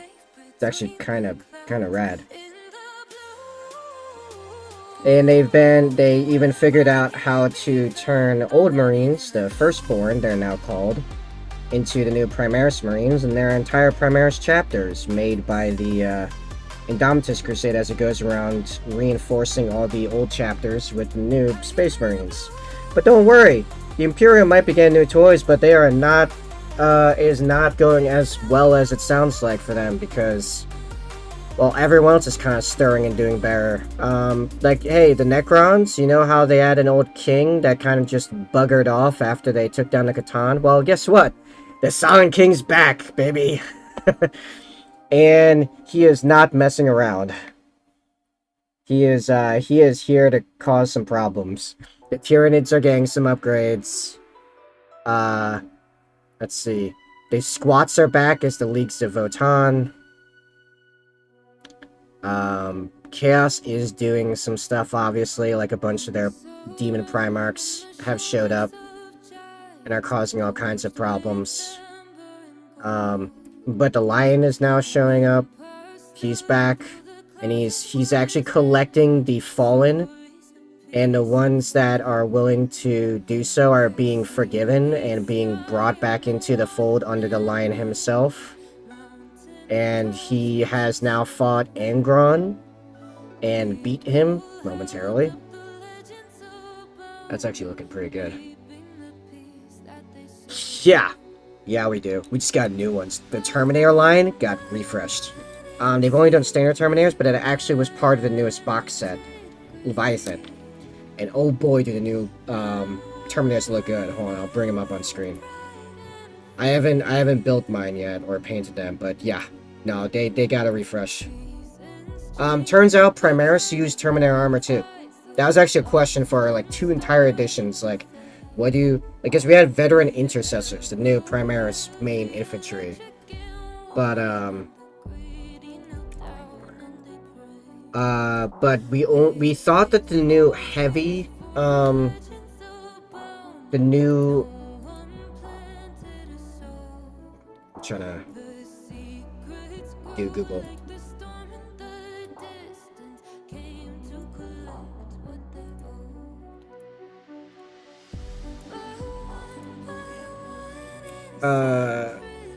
The Primaris came with a new armor called Gravis, which is heavy armor, but doesn't have invuln save.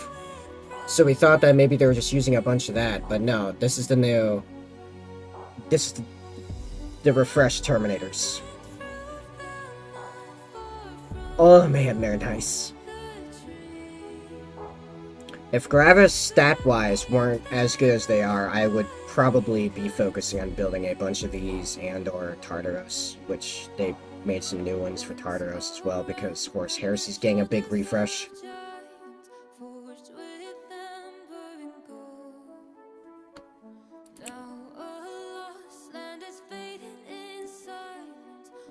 here is the assault cannon one.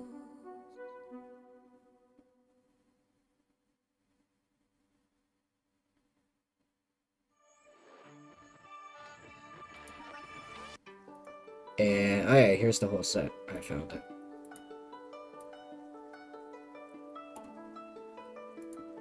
Boom. That's all the new those are the Terminators that came with Leviathan. And they've already released a multi-part kit for, or at least announced a multi-part kit to get the full standard Terminator squad in the new scopes. That gauntlet right there, that's so good. I love the fingers. The fingers are amazing.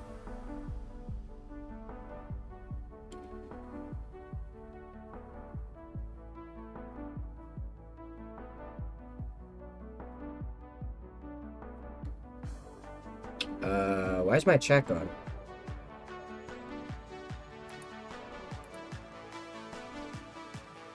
Did it refresh?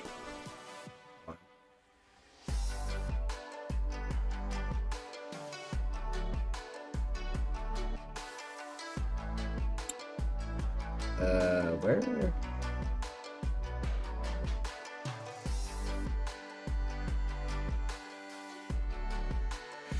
Okay, really? What happened? What do I do?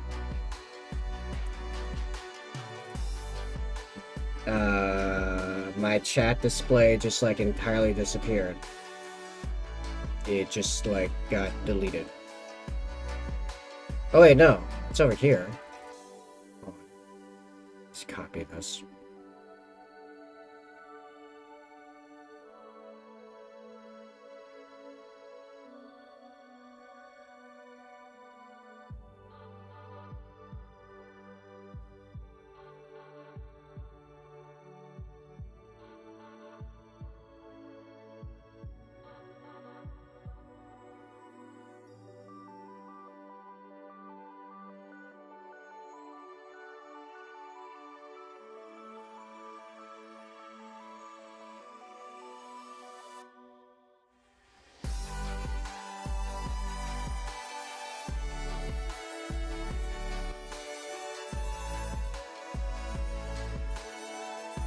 That was weird. Alright, what's going on?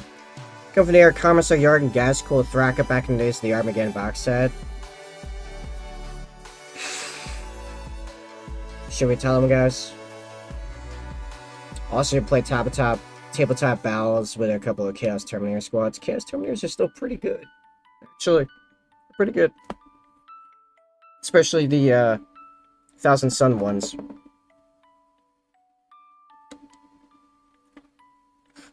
Just actually spilled a bunch of gamer subs on me. Okay, so Gazcool, new model. It looks really good. I guess I have to switch back to the other one. Good.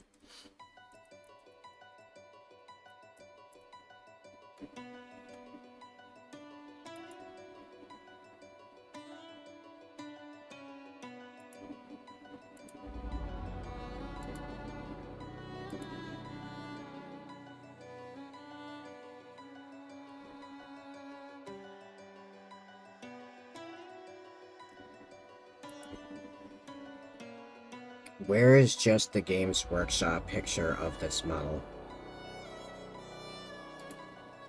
Sure, yeah, we'll go with this one.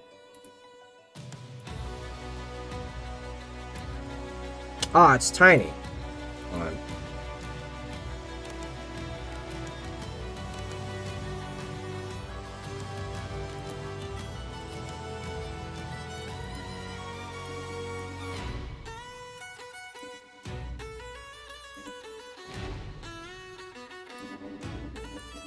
Alright.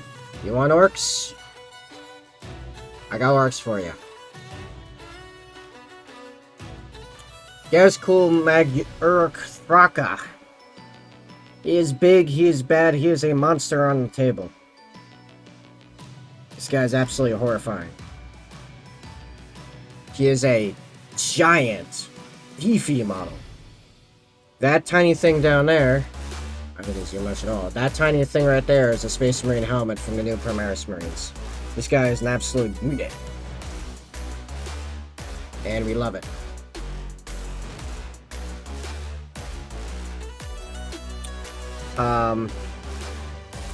However,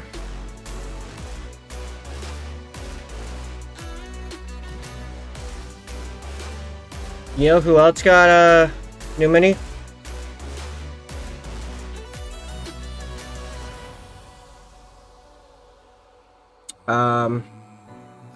Well, so this is Angron's new mini. Looks awesome, right? Well, I'm sorry to say, someone else got a new mini. This is the day that we stand up. This is the day we fight. We'll take our place. We won't give in. Our victory is in sight. Only a sword in our hand, but we enter the lion's den. We're not waiting for a war.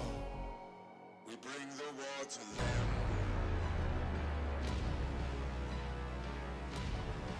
them. Gaskell is kind of ticked right now. Not really sure why, to be honest. But, yeah. Yeah.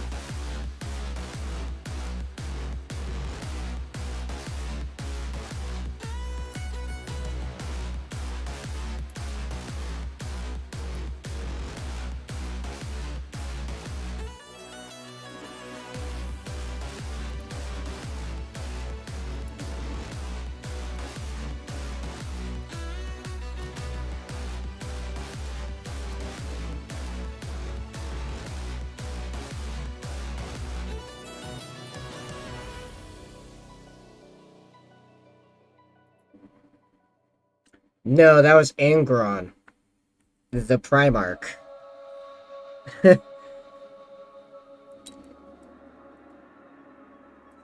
Angron's back. Is there a blue version of Tesseract Glow? Also, sup up. I don't know. Ironically, I was just using Army War Painter Crystal Blue for, well, I think you know where we're going with this.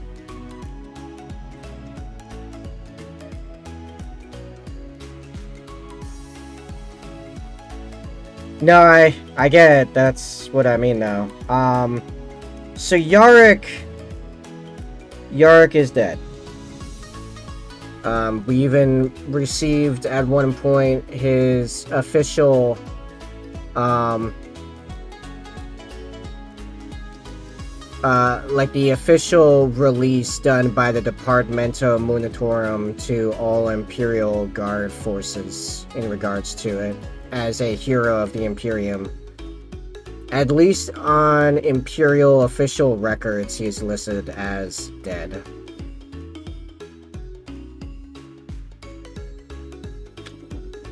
And Usarker E. Creed is currently in Trazen the Infinite's in his museum. However, Creed's daughter is still rolling up and leading Cadians. So there's that. And she as a model, it is dope. Is pretty good. She is the classic, like, square-shouldered Russian chick. An absolute fridge of a human being in all the best ways. I mean that literally the best way. She is a unit and a half. Oh, I need a little bit more, Also, thanks, Bob. This was Zofiana's doing. You can blame him. And I do mean blame him. Like, go and blame him. Shame him, even. How dare.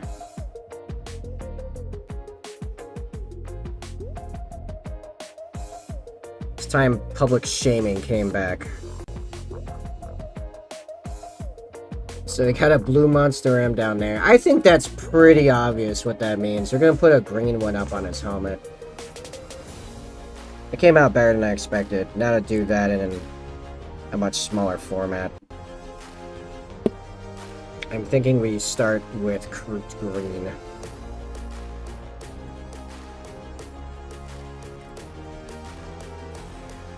Good, then you can hear all the fight in my voice. Alright,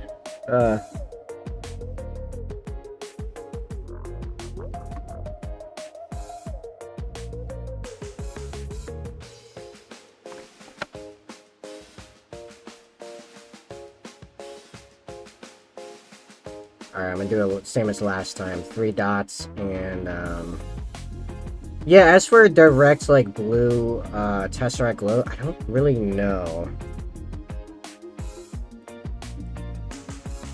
I don't even have Tesseract glow, so, like, sort of looking it up and seeing what other people have done with it, I don't even necessarily really know what that looks like, if I'm gonna be honest.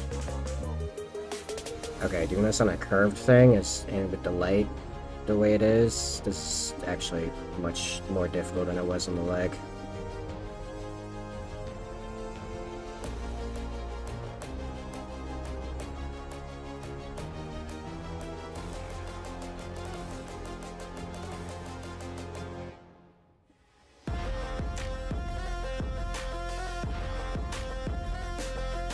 The way the light's hitting it makes this so weird. Oh, I need a, that's what I'm missing. I had lost my monster picture. I'm like, what did I have on the other model? I had this. I had my reference picture is what I had. Oh yeah, let me switch it, back to green instead of blue. And then, okay, here we go. There, it's even bigger now.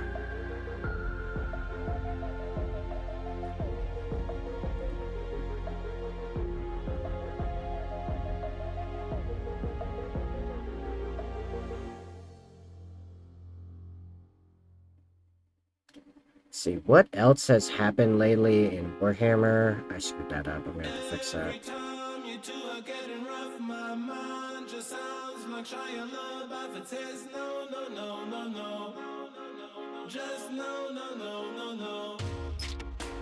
Every time I see him with you, my heart sounds like Shia LaBeouf too. No, no, no, no, no, no, no, no, no, no, no. This is coming out much worse than the other one. Doing on a curved surface kinda sucks.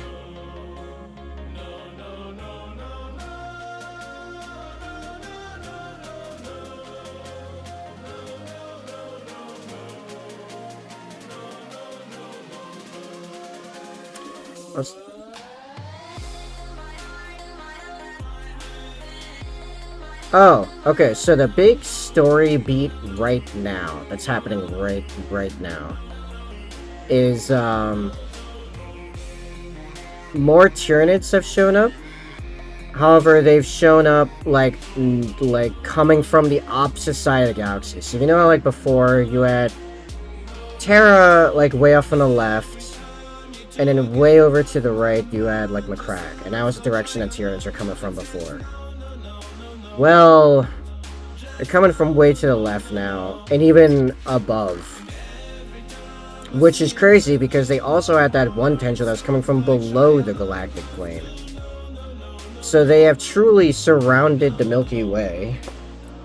And now, there are several branches going, or several tendrils going straight, more or less straight for Terra. So now, everyone that's not Gilliman is basically coming together to try to deal with that. Space Marines, Imperial Guard, Imperial Knights, Mechanicus, even Custodes, for somewhat obvious reasons, are coming together in a very concentrated, concerted force to deal with this new threat. Including my guy, Kevin Strike, is involved. which is great, because we haven't really heard much of what Shrek was doing in all of this, since, all this started going down. Basically, we heard he got promoted, then he became Primaris at some point, and that's it. That's all we've really got.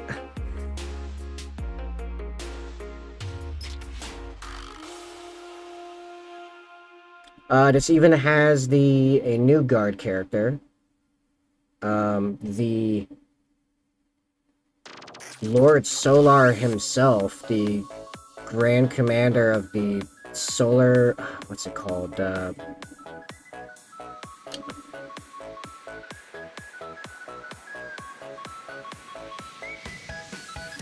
Someone help me, what is it called? The Solar Segmentum overall commander, this Alexander the Great Leg guy. It's really cool, rides a horse, got a cool sun helmet, he's got a model now, and he does a bunch of stuff to help the Imperial Guard in battle.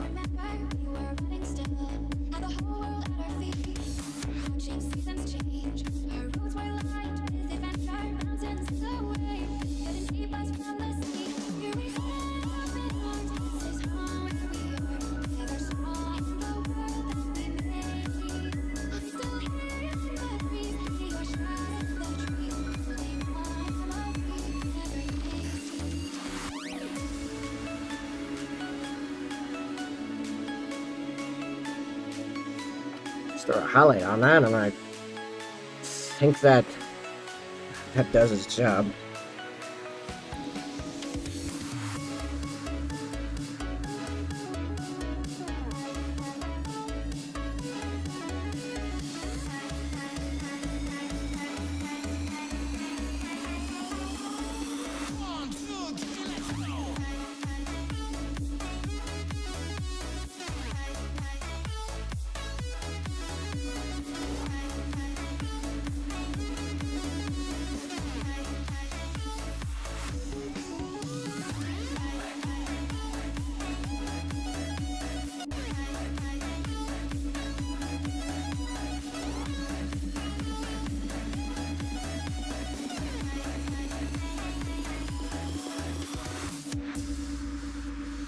That one did not work out, huh?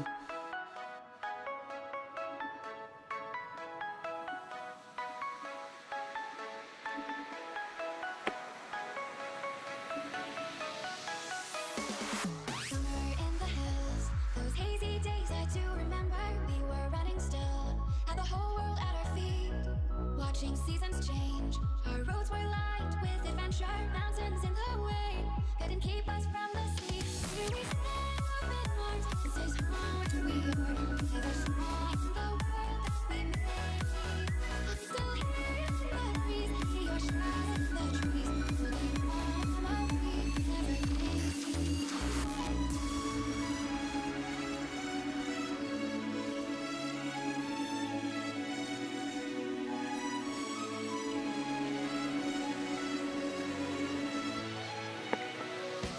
You know what? No idea.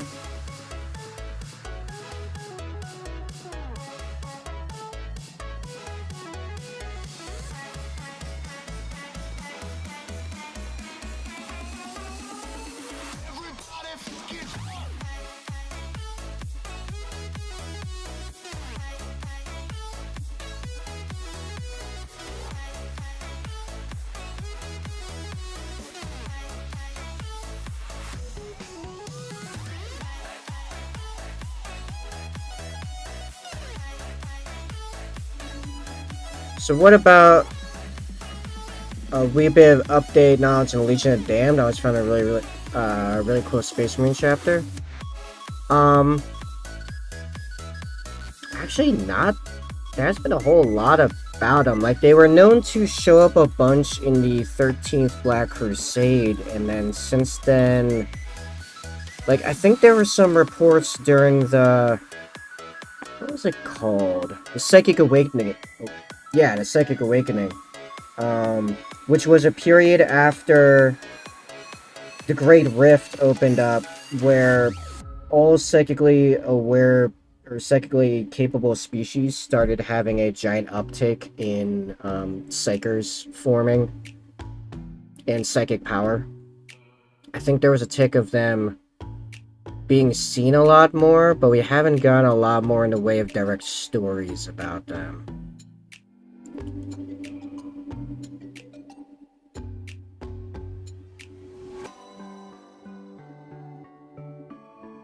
Oddly enough.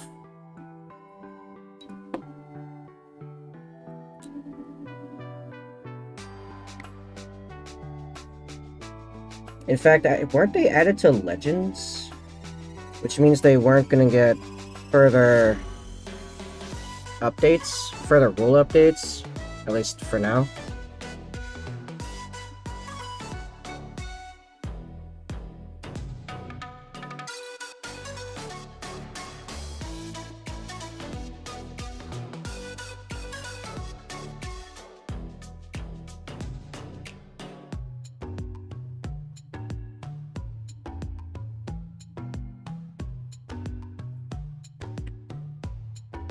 Oh, well, good, because, yeah, everyone kind of got more of them. Especially Chaos. Chaos got some new Psycho units that have been pretty bomb, like the Master Position. For a while, actually, I think that guy still might be an auto-take, but for a while, that guy was an auto-take in Chaos armies, or Chaos Space Marine armies, anyway. Oh, yeah, actually, there's a new, what do you call it? A new cultist unit that has a Psyker in it that's actually really brutal. I actually faced one once in my first 10th edition game.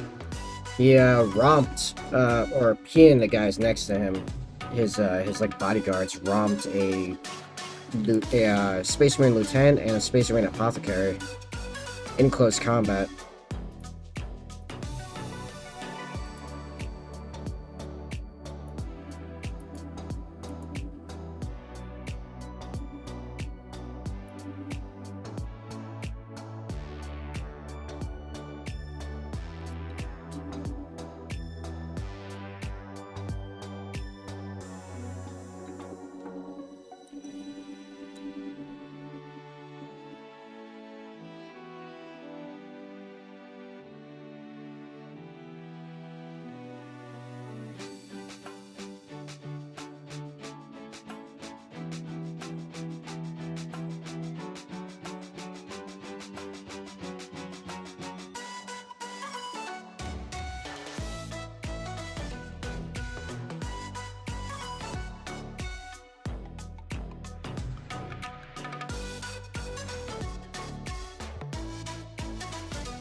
Alright, Sophiana.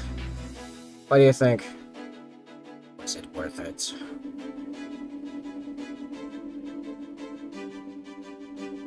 I could probably highlight this a little bit more on the colored bits.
Cool.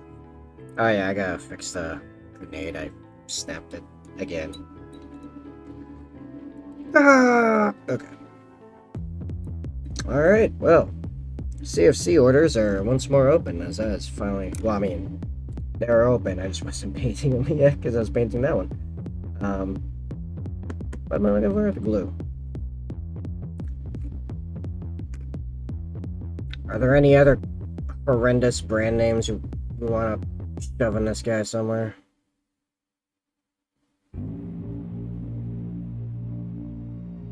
Do we want to make his other leg Red Bull or some crap like that?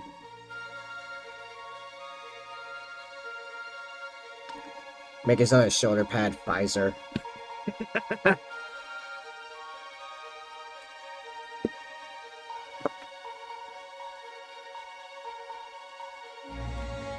Put the Amazon logo on his backpack. His sword will be Apple.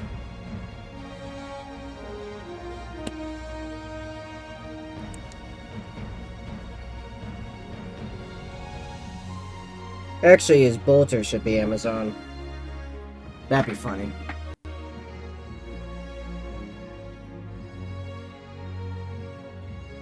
Yes, I'm wearing my Bob Ross shirt.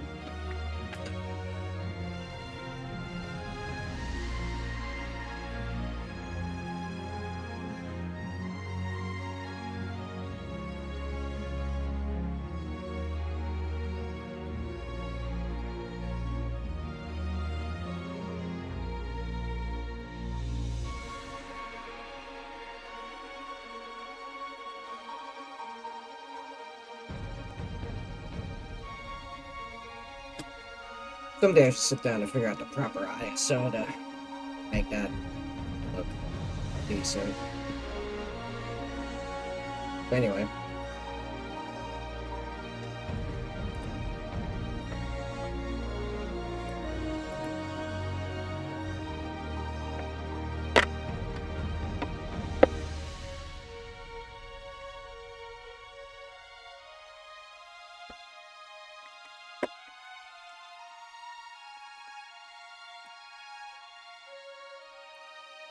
We're back to building Heavy Intercessors. Do we want to build Heavy Intercessors? I'm tempted to do some gaming. Though I do have some new toys to assist in the building of the Heavy Intercessors. Just a camera here.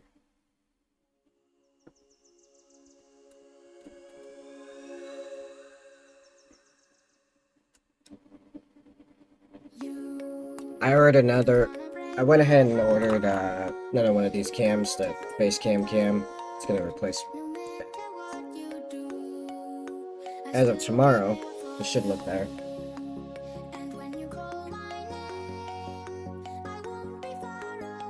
First thing I got.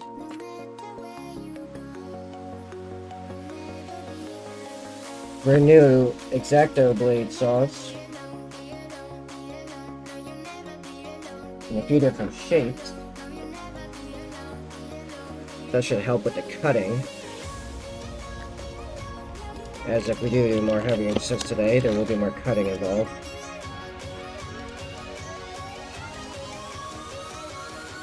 Curved, flat, and flat with a really narrow head, and they're all really long.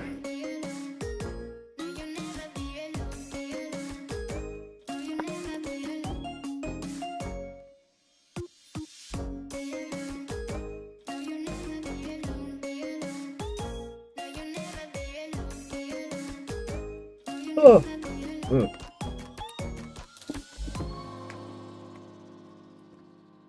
The other one is the hot glue gun.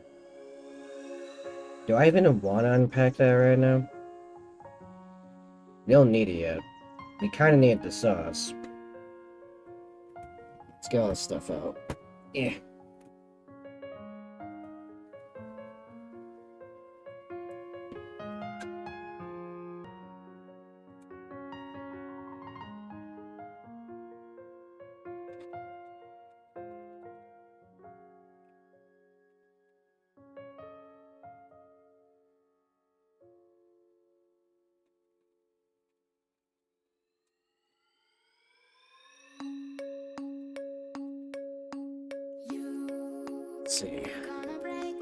There's this guy. Just gonna grab this dude.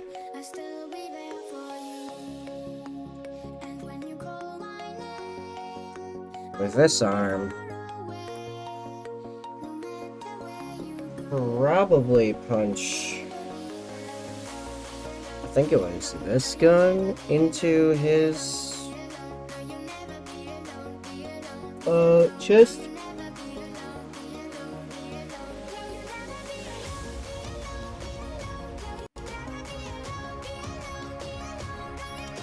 It was probably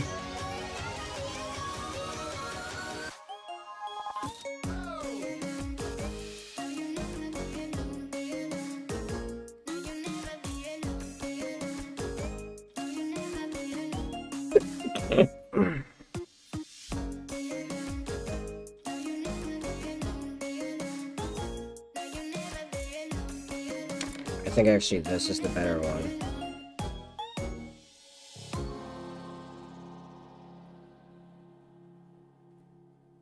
So if we have that there, and this around his throat, the gun was gonna be up in there. I was probably gonna cut the barrel off.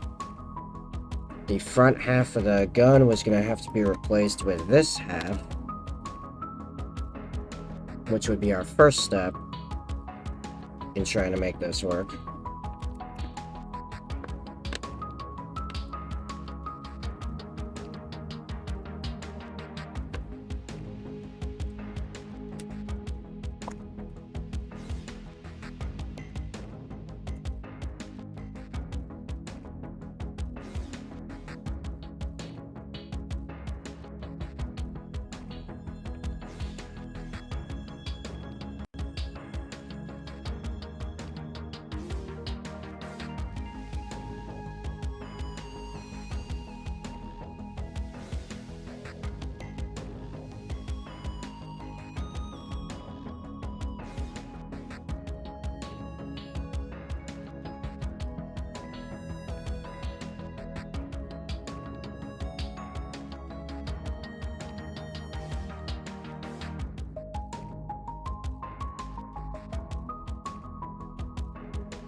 Okay. Alright, anyway.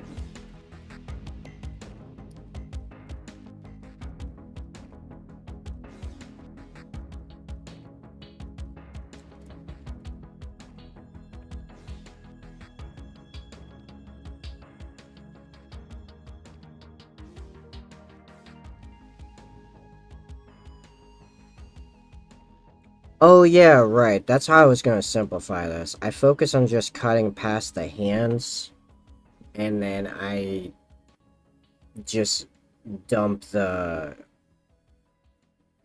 emblem. I just scrape off the emblem. Yeah, it's these two. These two are the ones. So, oh, what's up with my nose all of a sudden?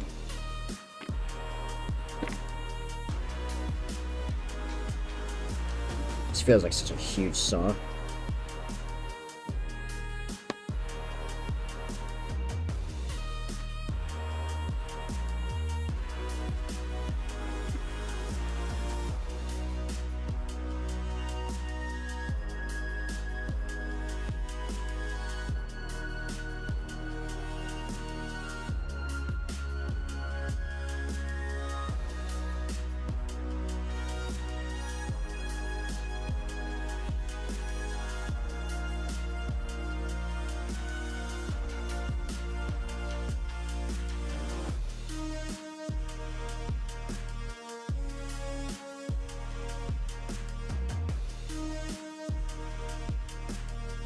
Honestly, I feel like it's not cutting as well as I would have expected.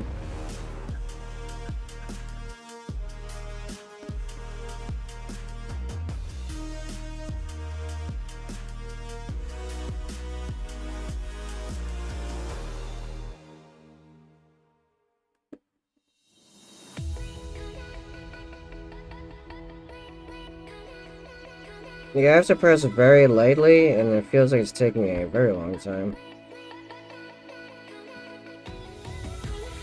Like, what was this meant to saw? I keep, like I can't even, like, the push forward just is garbage on this saw. I can pull it back fairly well, but pushing forward is like a nightmare.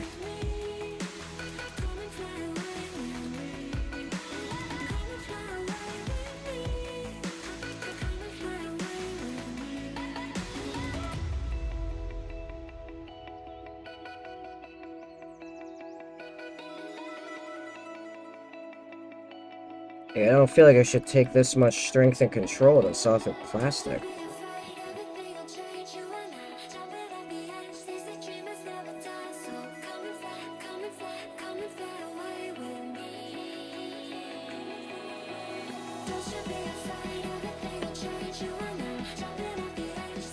Okay, well that,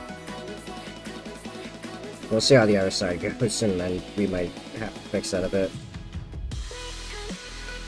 Actually, did I already screw this up? No, this can be okay.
And yes, this is still easier than, in theory, cutting off the hand off the gun and then carving into the details on the bottom of the gun that would be under where the hand is. This is still easier than that scenario.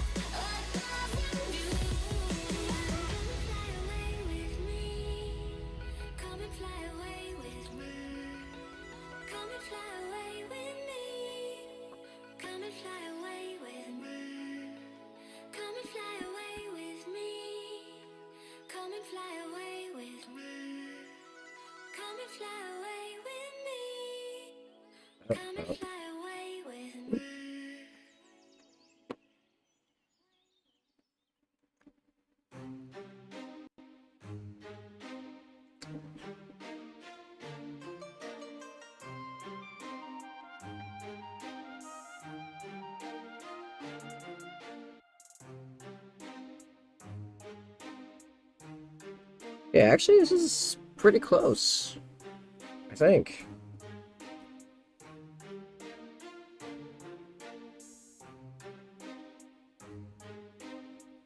Well, oh, well, Would you be able to notice because of the, angle we're gonna have it at? Maybe not.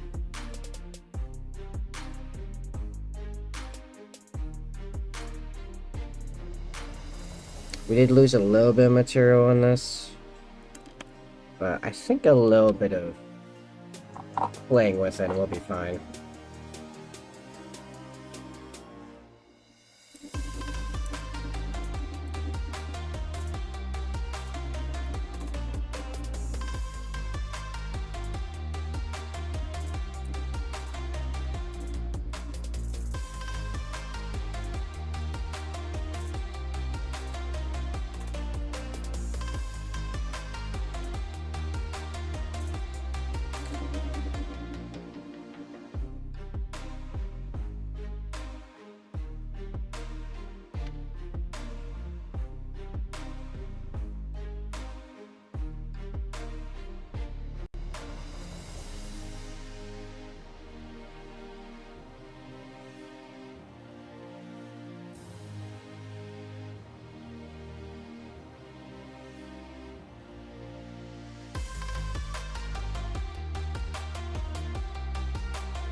Hmm.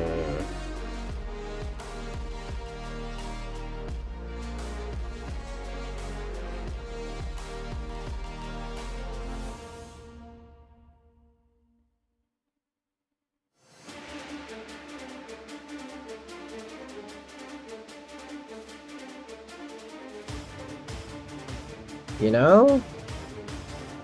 Where's my green stuff?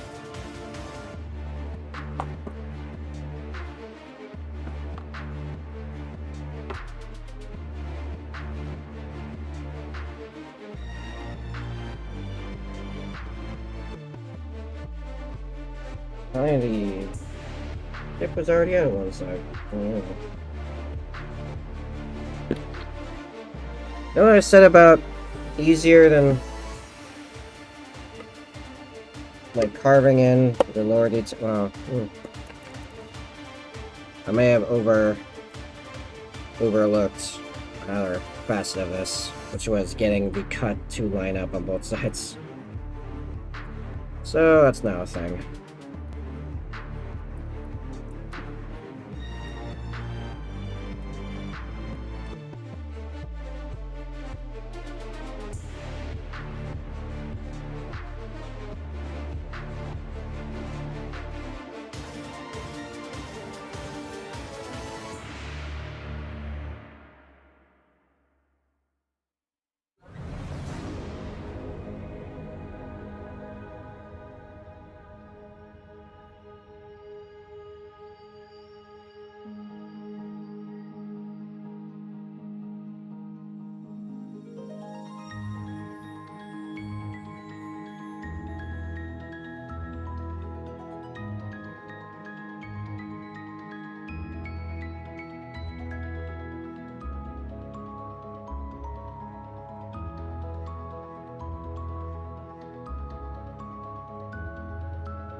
Oh, I thought it was just like plastic on my skin. Nope, that is my skin.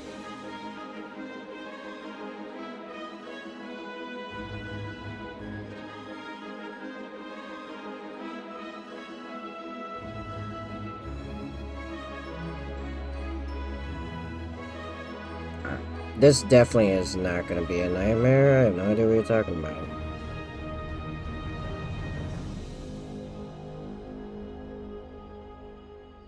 Probably should have just gone with grinding the hand off, maybe. We'll see. I still have another rifle. If it comes down to that.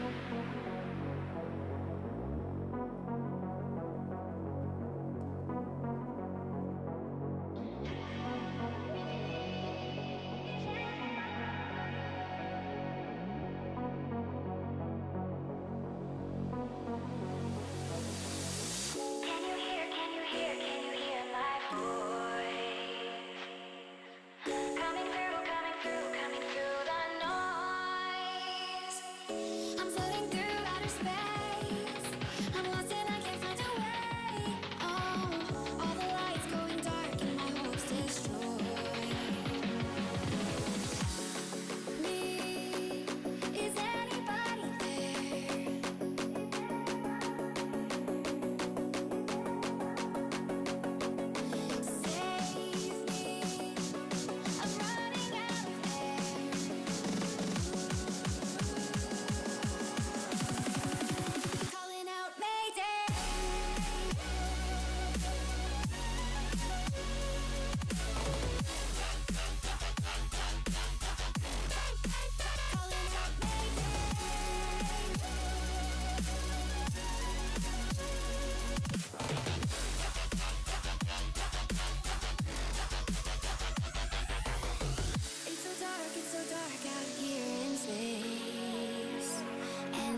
Okay, we're gonna allow this to semi-harden.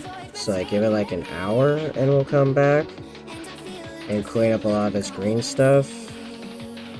And then I think we'll be good to continue that process. So we're just gonna set this aside.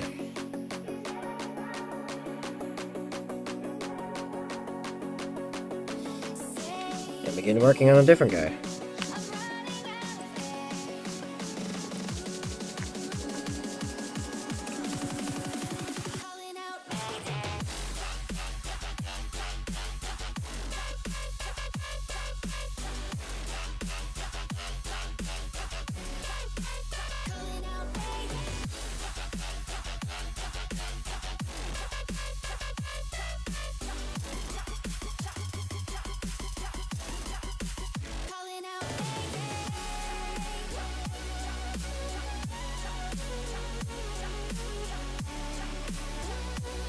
Okay, so there's an idea I have.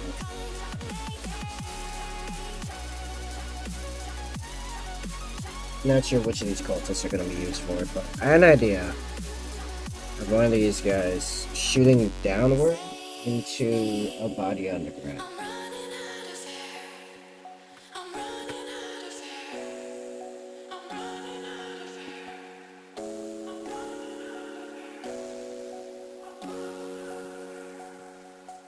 I don't think I have the angle on the joints necessary to do that, but I'd like to try.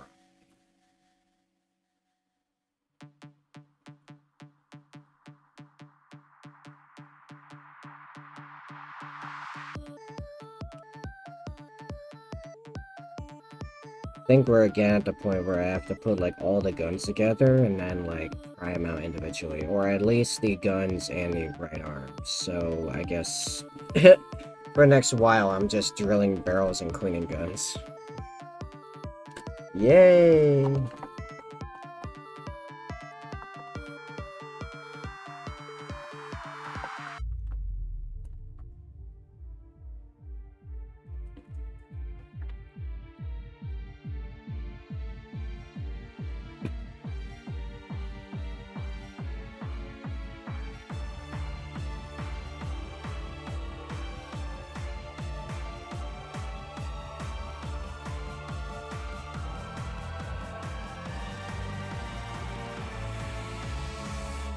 You know, this is the fat rat.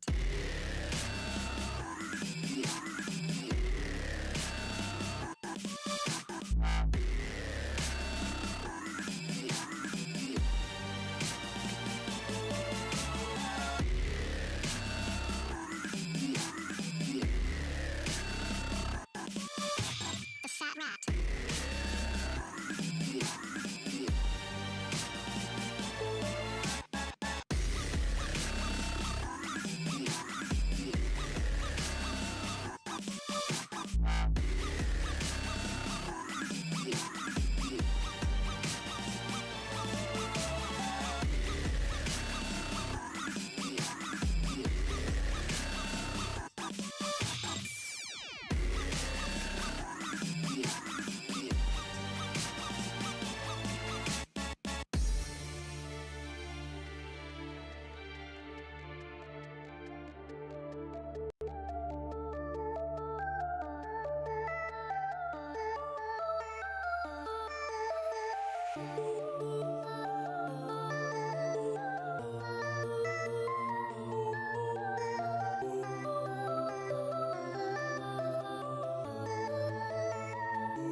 Chat got super quiet all of a sudden. Did y'all leave as soon as the degen painting was done? As soon as we get to normal painting, you guys are all out?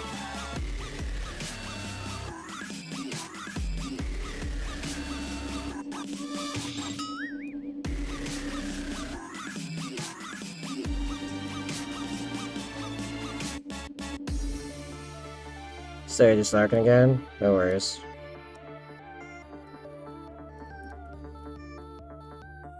I mean, maybe slight worries. I'm starting to get pretty tired. Woke up late today. It's just... yeah, I know. It's super rainy here. That's probably not helping anything.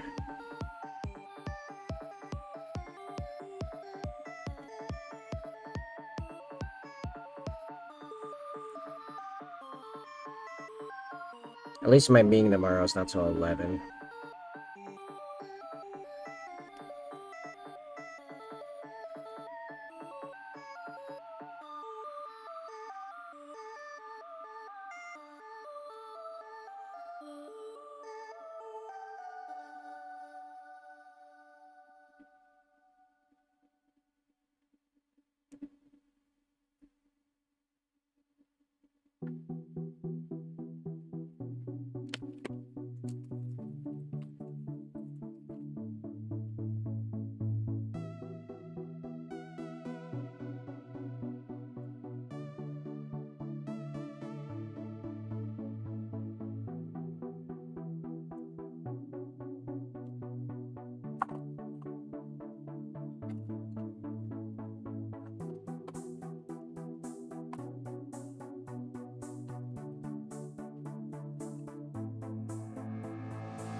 Yeah, I don't know what it is, but I just feel like nothing can, like...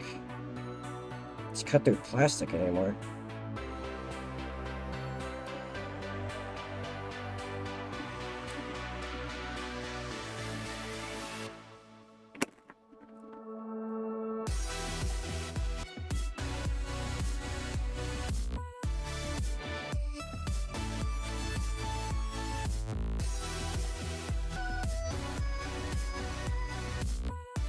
This doesn't help that I feel like I might have gone one size too large on the drill bit.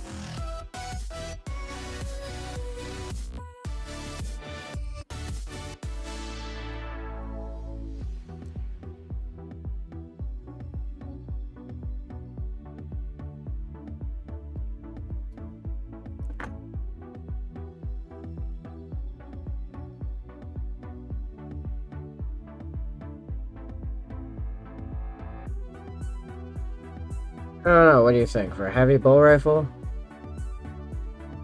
It's a heavy bow rifle, but yeah, once I get past the part that I did with the X-Acto knife, actual progress slows right down. These drill bits just suck.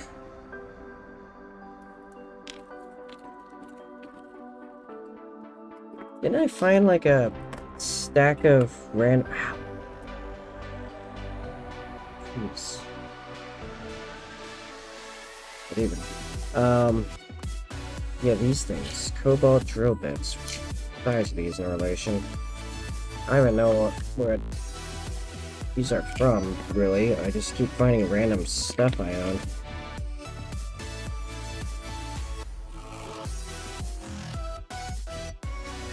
think he's like one size bigger still.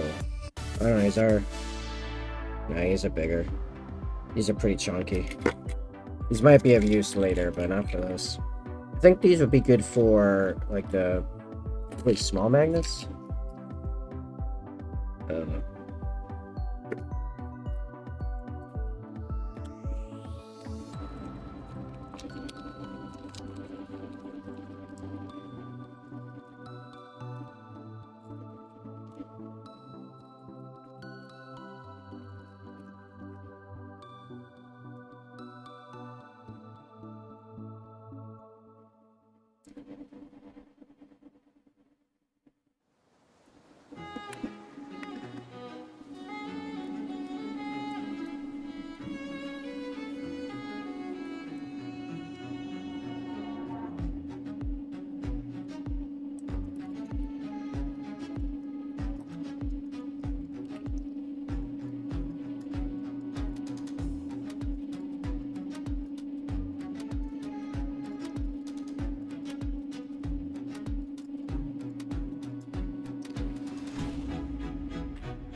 I might be destroying this barrel right now, to be honest.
Alright, well that barrel was like way more annoying than it had any need to be.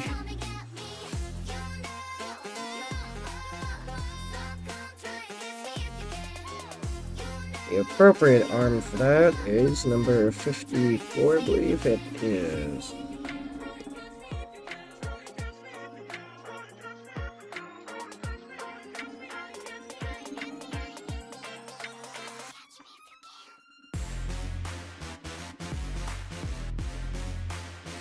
Come and get me. Now you got me.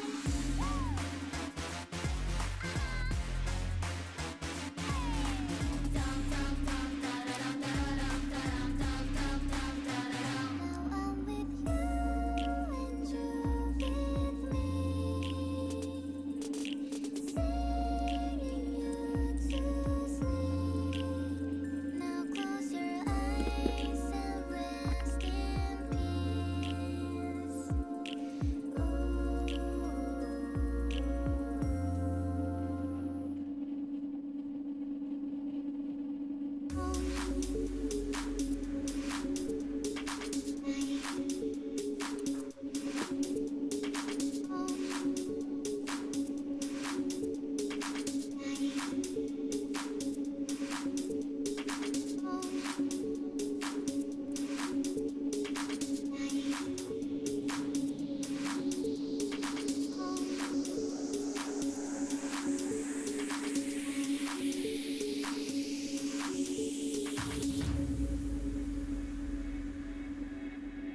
Still and silent, come for the storm.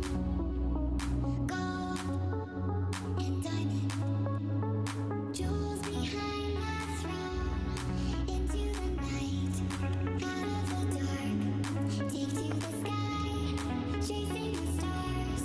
All that we said, all that we are, waiting to fly. This is the start.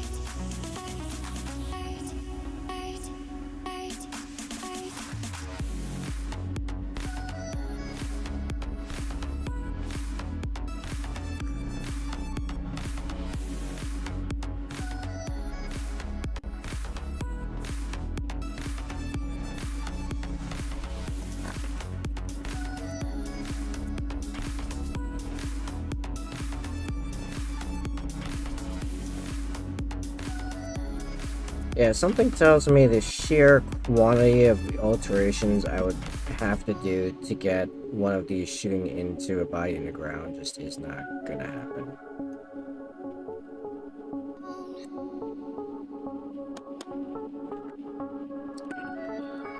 So what are our other options here?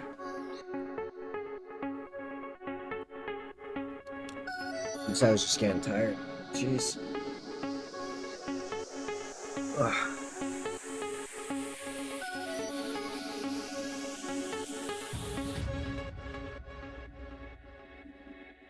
Stone and feather. Hmm. Outside your head. Now or never. Strong in every step. Give me a sign. Hitting the mark. Take to the sky. Chasing the stars. Open your eyes. I am. Oh man. Kind of out of ideas for the moment.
Just want to channel 2 a.m. off to bed. Have a good one, Crimson. Thanks for hanging out. In all reality, I think I might sign out soon myself. I'm getting pretty tired, and besides, like, cleaning this up for it to then sit and dry overnight, I don't really have ideas to continue this project right now.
Alright, well, I think that's properly aligned as best as I can possibly get.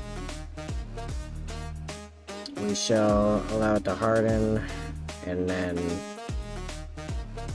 go through and probably finish cleaning it up before then probably sawing off the barrel.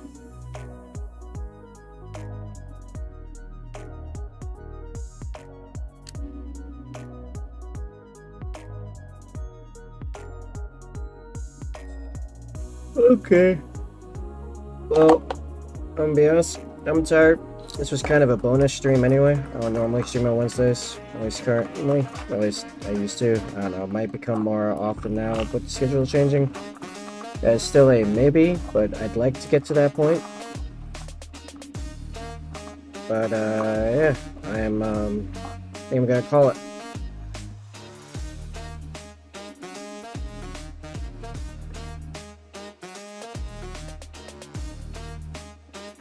I have a feeling there is not a whole pint, but decent bit of a pint of Ben & Jerry's with my name on it.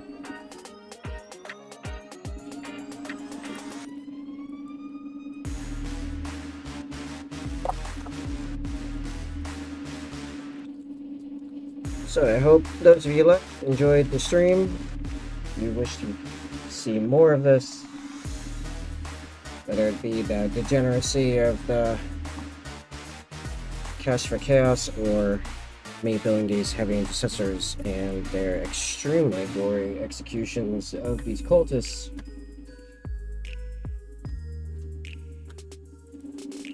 like this monstrosity, be sure to follow or subscribe, whichever is appropriate for your platform of choice, and I will catch you all next time. Probably tomorrow. I'll be back tomorrow. Have a good night, everyone.